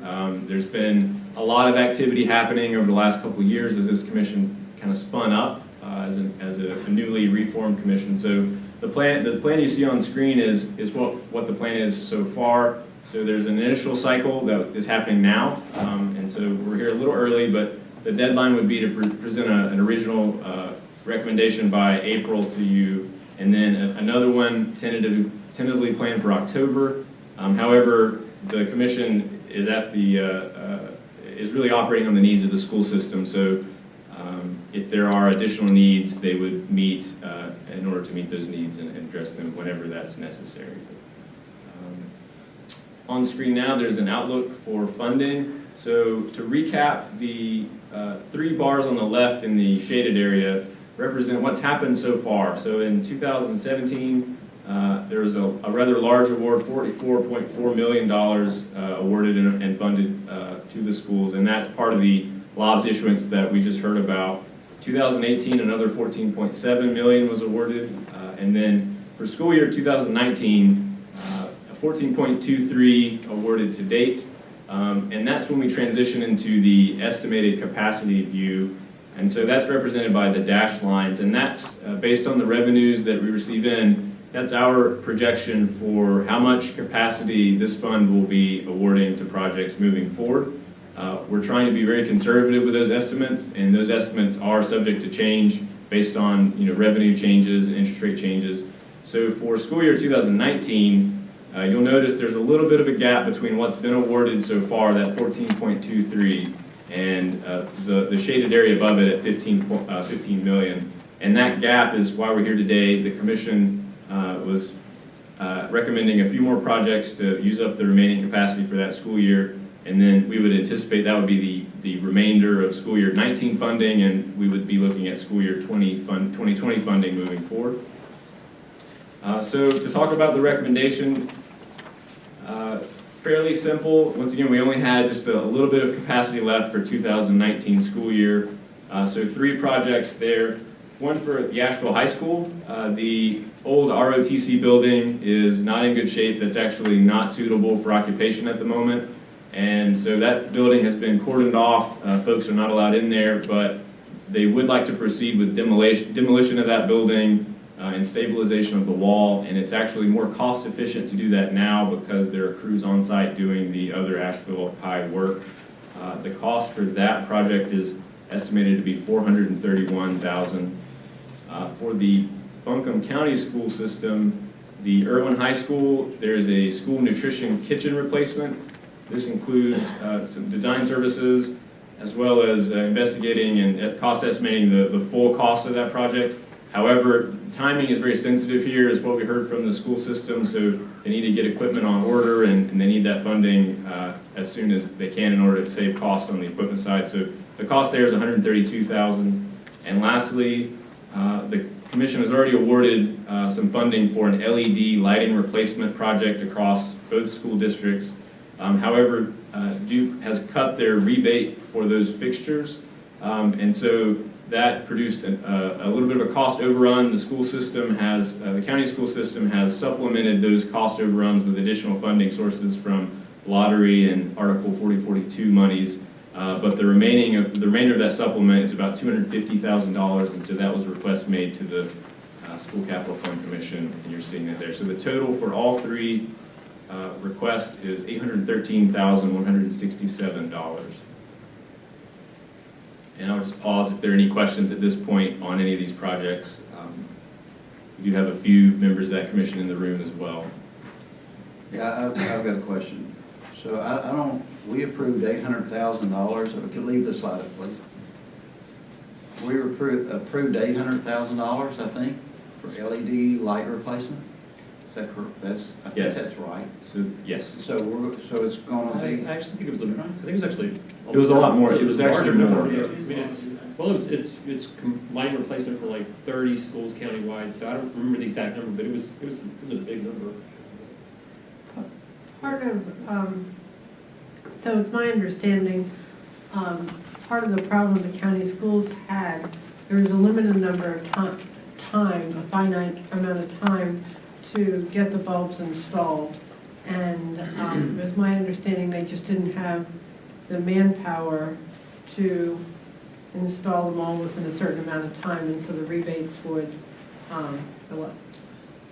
That's right. I mean, it's like they're doing lighting retrofits across all the, basically every county school in Buncombe County, and making great progress on it. But it is like a 2.5-year project from start to finish, or somewhere in that neighborhood. And so Duke, is providing a rebate that contributes to it, but they have adjusted downward the rebate, so that's the reason for the gap. I thought in this project that basically half of it was supposedly lottery money that was paying for half of it, and Duke was gonna pay for the other half. Now it's flipped into where Duke's backing out on it, so. Yeah, I get it. I don't think they're backing out. They're just, they can provide incentives for various kinds of energy efficiency things, and they do adjust those incentives periodically, and this is, So we missed the deadline, basically. Right? Yeah, because our the fault. schools didn't have enough manpower to switch out all the lights, and as Brownie said, it was a Herculean task, the amount of light bulbs that had to be changed, and I don't think they backed out. There was always a deadline in place, and we just couldn't meet it. Okay, so I'm not one, spend a whole lot of time. Yeah. It's just, I wanted the information, so we're Sure. at this point. But I understand that there are deadlines on rebates, and based on the information you said, we're gonna have to look at this across the board. Does this take care of all the schools, or is this like we half? Or? As far as I know, this would complete the project across all schools. Okay, all right, well, that's good. Is that right? For sure? Isn't that right, Tim? Yeah, Tim. This will complete the, if we approve this funding with the other funding sources, the LED project is expected. This will complete the county's obligation Right. or investment. Right, the city schools are doing their own project. Right. They Yeah. are, and Buncombe County Schools is still using other funding sources to continue the project. So it's not completing the installation of LED lighting in all of the schools? What I'm asking is, where are we in that process? Are we halfway there, or are we 3/4? I think this will cover the rest of it. That's not what I'm hearing. We're now about half Tim, why complete. don't you come up to the. Yeah.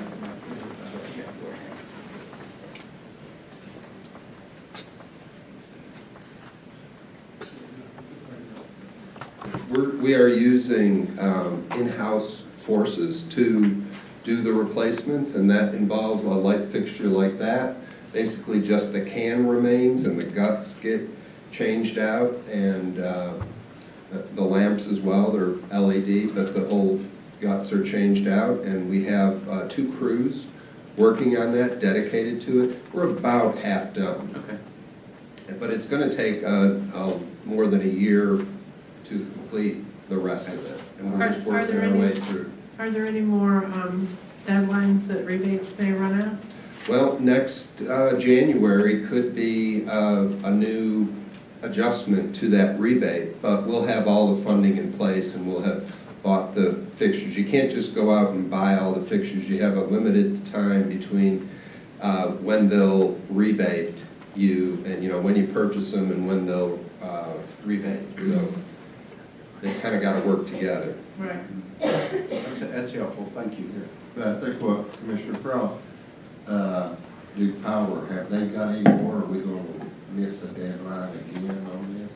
Well, they changed basically it's a rebate on the amount that we get when we purchase the fixtures, and they reduced that from $50 to $37. It could be next year, next January, that they reduce it again, but our intention is to have all our purchases made. Right. They will not, they're just looking at the light fixture Right. itself. Not installed. Not the installation of it. Right. It needs to be installed in order to get the rebate, but they're giving you a rebate on the purchase of the fixture. Does that make sense? Great, thanks, Tim. Any other questions about other topics? Okay. Dustin? Yeah, so that makes up the recommendation. So at this point, I think you have an ordinance in front of you. So there would be a request for approval of that project's ordinance based upon this recommendation. Yeah, so we are going to vote on this, so we will take public comment on this. Are there any members of the public who would like to comment? Mr. Yeldon.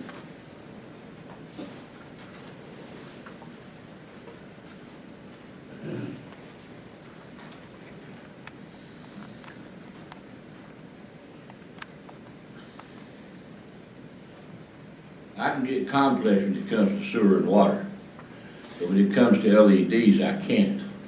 And I've heard, well, maybe, I don't know, I'm not sure, I've also replaced them at the house in my bathroom, and I had to pay $45 for a light that could never be replaced, because when it goes dead, guess what you do? Buy a new one.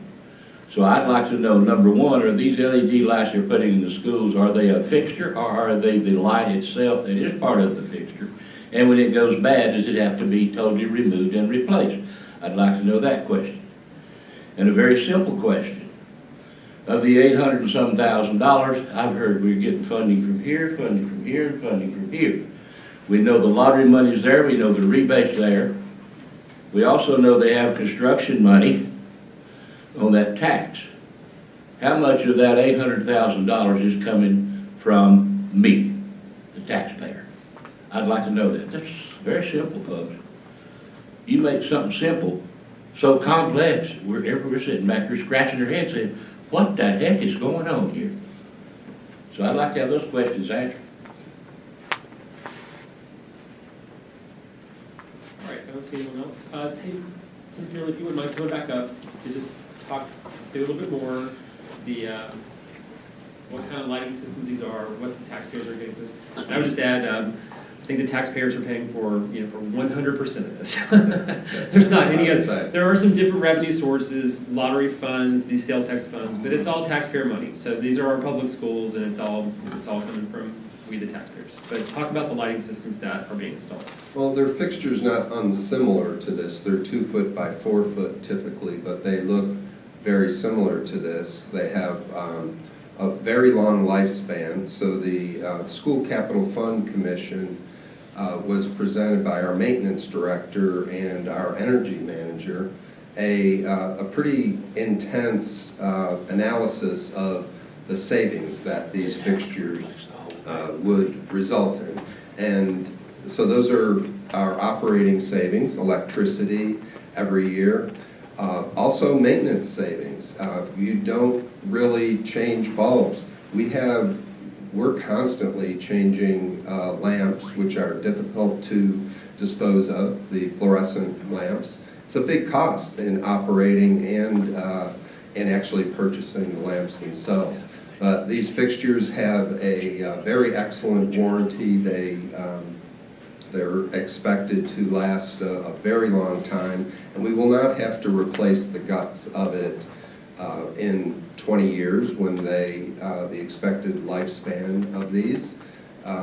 There's basically a transformer, it's called a controller, an LED, that can go bad and would be replaced, but I think when you factor in the maintenance and the operating costs of the light fixtures, there's a huge savings that at energy costs today, looking over 20 years at what energy is going to go up in costs over time, so we're gonna beat that.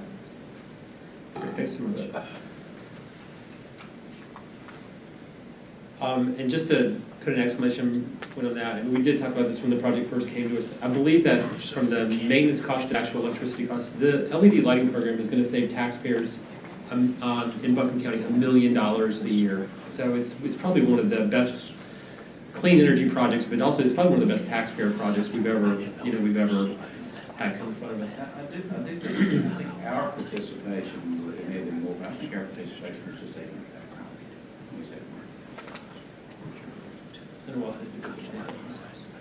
All right, any other questions or comments from the board? We need a motion to approve this item. Further discussion, all in favor, please say aye. Aye. Any opposed? All right, thank you everyone for your work on this one. Thank you, Dustin. All right, the next item is the board appointment. So let's just take them in the order that they appear on our sheet. So the first is the Asheville Board of Adjustments, and the county has one appointment to this board. There are two applicants, one of whom was not able to attend today. Did we ever get any information about the reason the person who was scheduled was not able to come today? But she did confirm she was going to be able to come, but then was not able to be here today, and we're not sure why. Well, I've heard some commissioners who would like to try to schedule a time to talk to that candidate, since we only have two candidates for this. This is one of the most important boards. I would lean in that direction. What's the pleasure of the other board members? Do we not know why the person wasn't here? Because we extended this the last time. Some were prepared to vote for this the last time, and we said, okay, we're going to interview. And then we extended the interview. This was the first time we were going to interview these two. It was. You're right. I do think that, last time, some people were prepared to vote, but we extended the interview to make sure that we were able to talk to, I think particularly to make sure that we were able to talk to both of them. But I'm just curious, if it was an emergency or, I think if we can, I'd really like to find out. Did she contact anybody on the board or anything? I don't know. I just vote, but take a vote. the contact.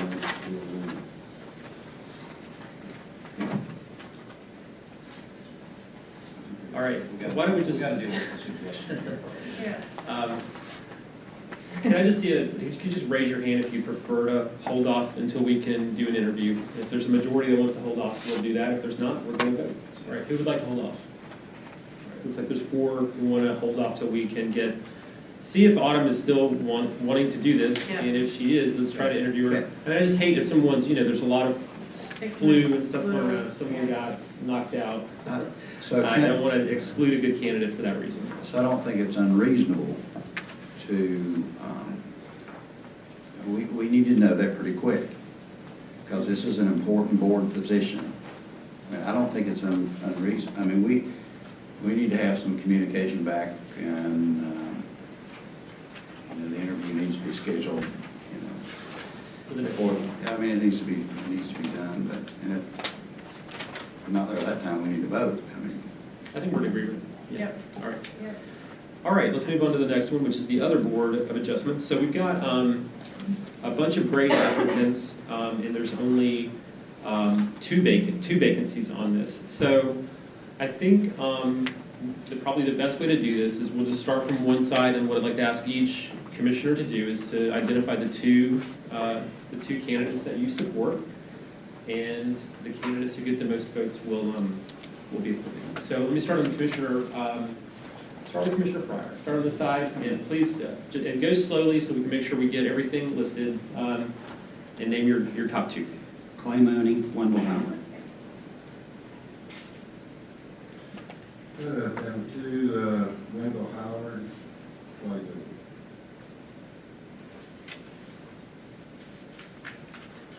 Martin Moore and Carter Webb.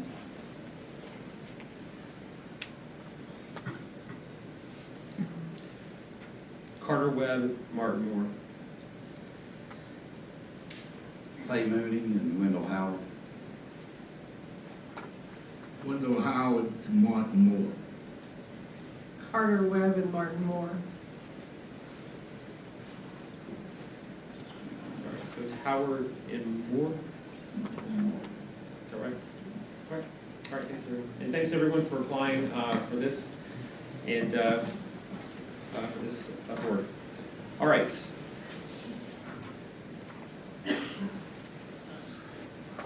Okay, congratulations. All right, the Economic Development Coalition, we have 3 reappointments and 1 vacancy, and we've got four folks interested. 3 of them are reappointments. So I'll make a motion for Matthew Burrell, Brad Galbraith, Jen Sprone, and Jim Oliver. Or is there a second? All right. Further discussion? All in favor, please say aye. Aye. Any opposed? Board of Equalization and Review, 5 reappointments. I'll nominate Mark Morris, Kim Edmonds, Debbie Lane, Miriam McKinney, Michael, pronounce your last name, Zanuck? I second. All right. Further discussion? All in favor, please say aye. Aye. Any opposed? All right, thank you. Let me just go over our policies for that. The time limit for individual comment to the board is 3 minutes. If your time expires, you can leave any question along with your name, address, and phone number with the county manager. Board members are not expected to comment on any matters during the public comment. This is the public's time to speak to the commission. The board reserves the right to deny public address on subjects that have already previously been presented and had public comment during the board meeting this evening. Are there any members of the public who would like to comment? Start right here.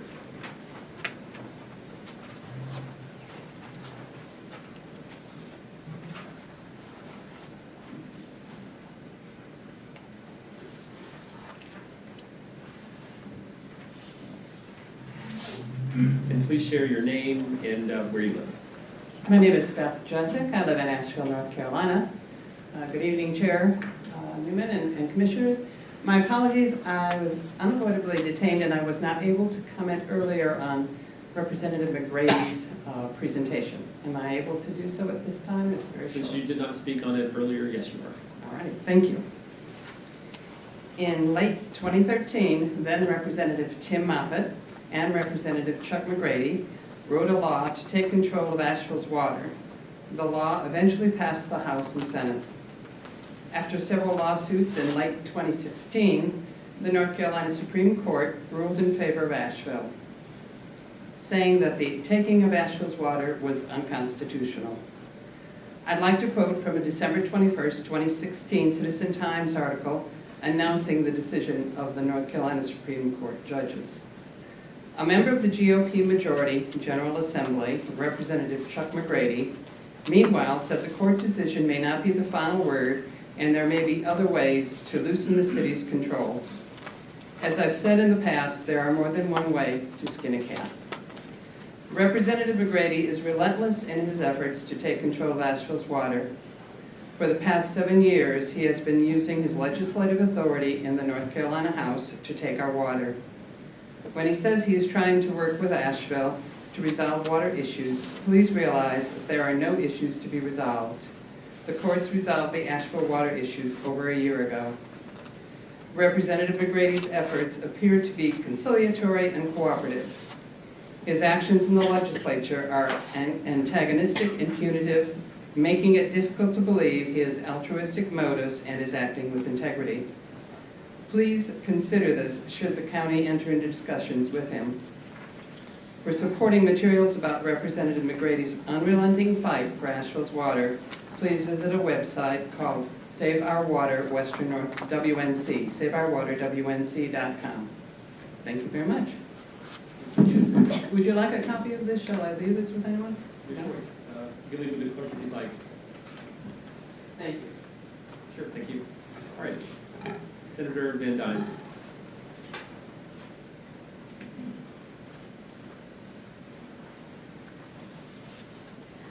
Thank you very much. I am inspired to speak this evening because of the presentation about the Justice Resource Center. And I am so proud to represent a district that has treatment courts, Family Justice Court, the Family Justice Center, and the Justice Resource Center. And so the reason I am here tonight is to ask you, because I believe that these initiatives of yours may be under attack by the General Assembly through the redistricting of the courts that they are attempting. If you look at the Buncombe County District 28 Judicial District, there is no reason to subdivide it. There are at least 4 similar districts that are bigger than Buncombe County, and there are 4 districts, those same 4 districts have more district court judges than we do. Yet they are kept whole while we are divided. If you look at the district court districts that they are dividing, they just happen to coincide with the, very frequently anyway, with those districts that are represented by Democrats in the Senate. So what I am suggesting is that the reason for breaking our 28th judicial district into 2 or 3 districts for election purposes is simply to change the partisan makeup of our courts.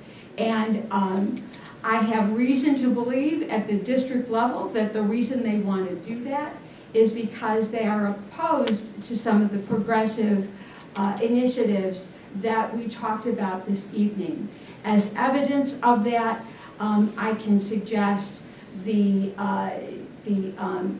legislation that was in the budget that made it more difficult for other judicial districts to reduce fines for indigent defendants, and a bill that was brought this year that would have standardized the approach toward treatment courts. When I asked the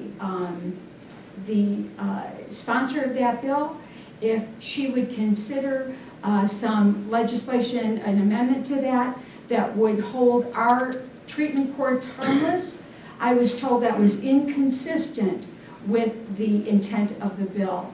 So I commend to you the resolution that I emailed you earlier this week, and ask you to consider a resolution asking the state legislature not to change the way Buncombe County elects its judges.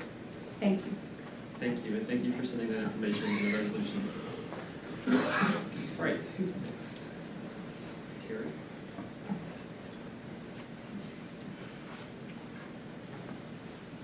Chairman, Commissioners, I'm Terry Wells. I'm a community member in Sandy Mush, and I'm here to thank you this evening.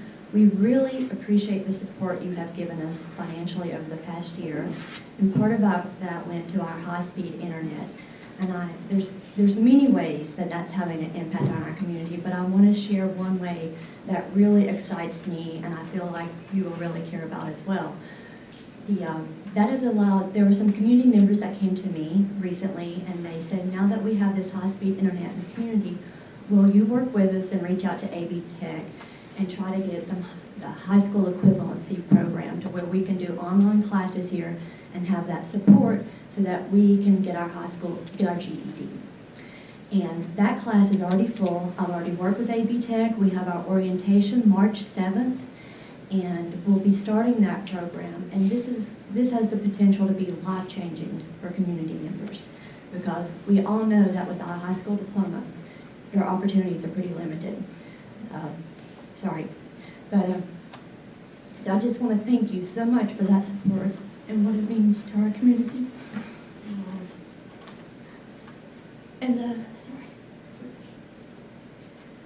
And I also want to say, our Sandy Mush 4-H was here earlier, and 40 years ago, I was in that 4-H club when it was started in Sandy Mush.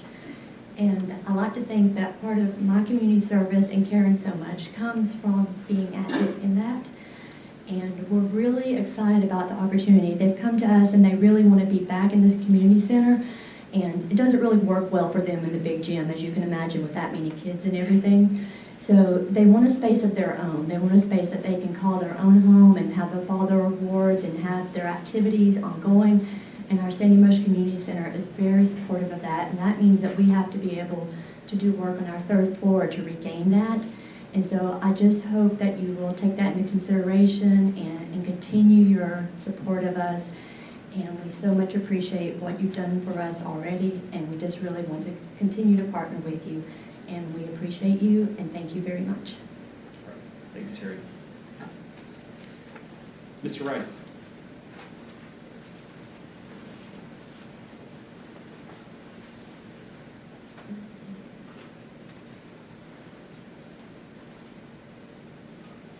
Thank you, Mr. Chairman, members of the board. Okay, y'all got good emails from me this week and give you kudos. You ought to smile about that. I mean, good Lord, get a pat on the back from me, you better deserve it, you know? Now, a news release just yesterday got to my hands about Mrs. Green and what contaminated, oh Lord, how they condemned her to death, you know, about her role here. Let me tell you, Mrs. Green might have done some bad things. But this Board of Commissioners and the one that's responsible didn't do your job to begin with, and you're not doing a really good job on some of this stuff right now.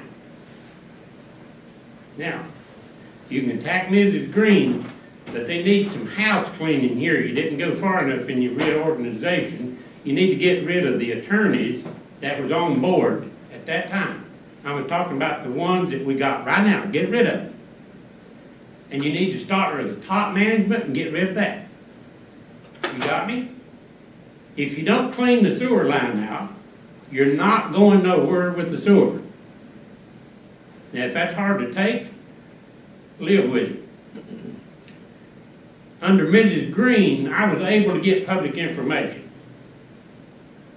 Mr. Yelton sued Mrs. Green in court because of a gatekeeper issue. He's sitting back there, he can attest to it. We've got an attorney over here that is being a gatekeeper and blocking public information, and Yuns are providing right now, while we're talking, the resources for him to do it. He is blocking it. Everything is going through your attorney. That is wrong. If I got public information under Mrs. Green, it must have been pretty good. Now, when you talk about your staff and what a role they played and how intimidated they was by Mrs. Green and the power that she had, you got the same process in place right now with different people. It might not be the manager, but the attorney and the HR person. When you build a corner stall down there for the HR person, and she's in every meeting, how intimidating is it for the HR people to show up there? You need to think about what you're doing. If you don't like it, that's okay. Live with it. Because there's bigger things ahead if you don't deal with this. Thank you. All right, thank you. Mr. Yelton.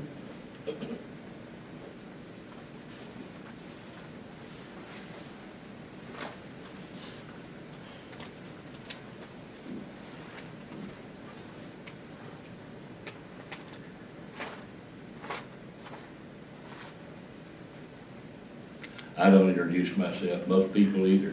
I tell everybody in Buncombe County, go ahead and ask people about me. You either like me or you hate me.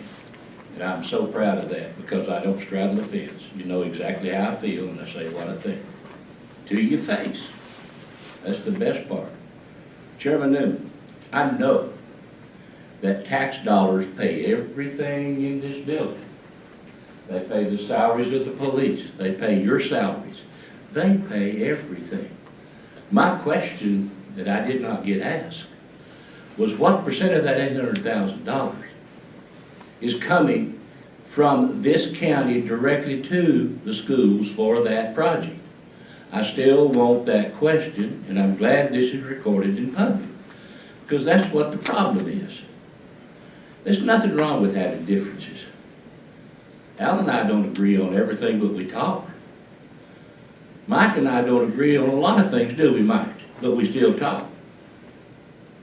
I'll talk with you if I don't agree with you. By the way, you got any books in your office yet, Brown, that make it look good in there? So you got to have a little humor in this, because if you took this thing seriously, you'd go crazy. Because Jerry's right. When I read that public announcement from the Association of County Commissioners, I wanted to puke. They didn't mention a thing about the Director of Human and Health Services in Wake County that was arrested. They didn't mention a thing about all the people in the county that have been arrested for embezzlement of money. I think there's somebody who was associated with the Board of Elections one place was embezzling money. They didn't mention a thing about that. You know who's responsible for anything that goes on wrong? You ran for the job, you got the job, and it's you. And if you go out there in that hall and walk down that hall and look at the right on the pictures, that's the people that let things in Buncombe County get the way they are. Now, you got a good start. And frankly, I look Mandy straight in the eye. I've known Mandy a long time. I know a couple of her brothers from Black Mountain that I used to meet of a morning, and I guarantee she's going to smile when I say that because we both know the brother I'm talking about. You're all headed in the right place. But when you vote 7-0 up there on who's going to be appointed for a board, you know what I think my little pea brain? They've been talking about who they're going to vote for before they got in this room. You don't have a 7-0 vote that you've done that. And by the way, if the yellow light goes off just a minute, I might take a few extra minutes. I'm not a senator, and I appreciate the senator being here. But I noticed when the yellow light went off, the red light didn't come on when she was talking. In other words, do we have two sets of rules for the elected and the guy that's paying the bill? I think we do. I want my question answered.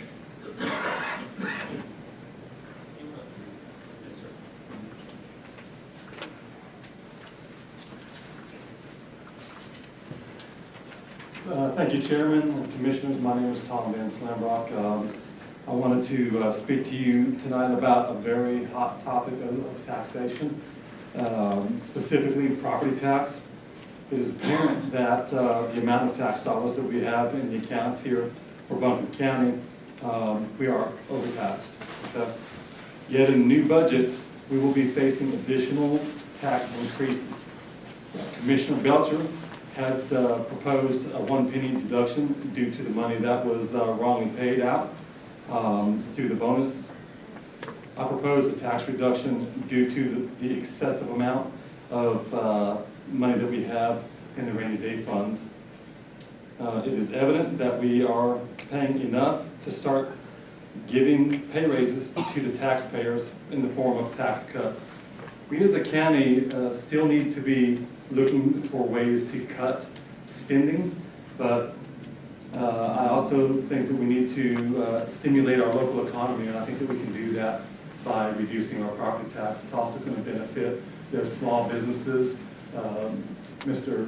Commissioner Presley has a small business. I'm sure he would appreciate that, and anybody else that has a small business in here in Buncombe County would appreciate anything that's going to help. Property tax has gone up. We've seen a lot of people hurt and moving away and can't afford to even live here in Buncombe County. It's going to continue unless we address these things. And that was one thing, as most of you all know, I was running for county commissioner, and that's part of my platform, that we need to look out for our local folks, people sitting out here. the ones that own property and the ones that are spending a lot of money. I think we need to focus on that. You guys can do what's right, you have an opportunity, and I agree with Commissioner Belcher that we do need to do something. I just don't think the proposal is enough. We can go way farther than that, so thank you.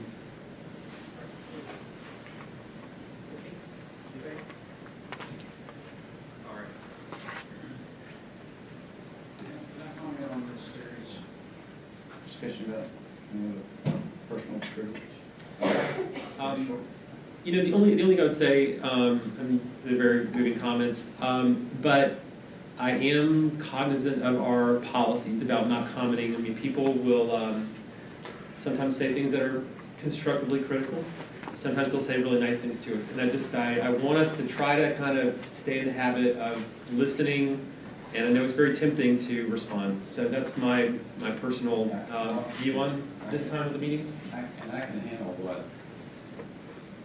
I was planning on doing. Another way. Appreciate it. All right. I've got a couple announcements. A couple of announcements, sorry. They're lower expectations here. There's regular stuff. Yeah, it's true. It's going to be great. On March 6th at 5 p.m. will be the next meeting of the Board of Commissioners in room 326 at 200 College Street. On March 13th at 3 p.m., the Board of Commissioners and the Asheville City Council will hold a joint meeting in the first floor of the conference room at 200 College Street. On March 13th at 5:30 p.m., the Board of Commissioners will participate in a ribbon cutting for the newly renovated and the new Health and Human Services building at 40 Cox Avenue in Asheville. Is there any need for a closed session this evening? All right, great. Is there a motion to adjourn? All in favor, please say aye. All right, we're adjourned.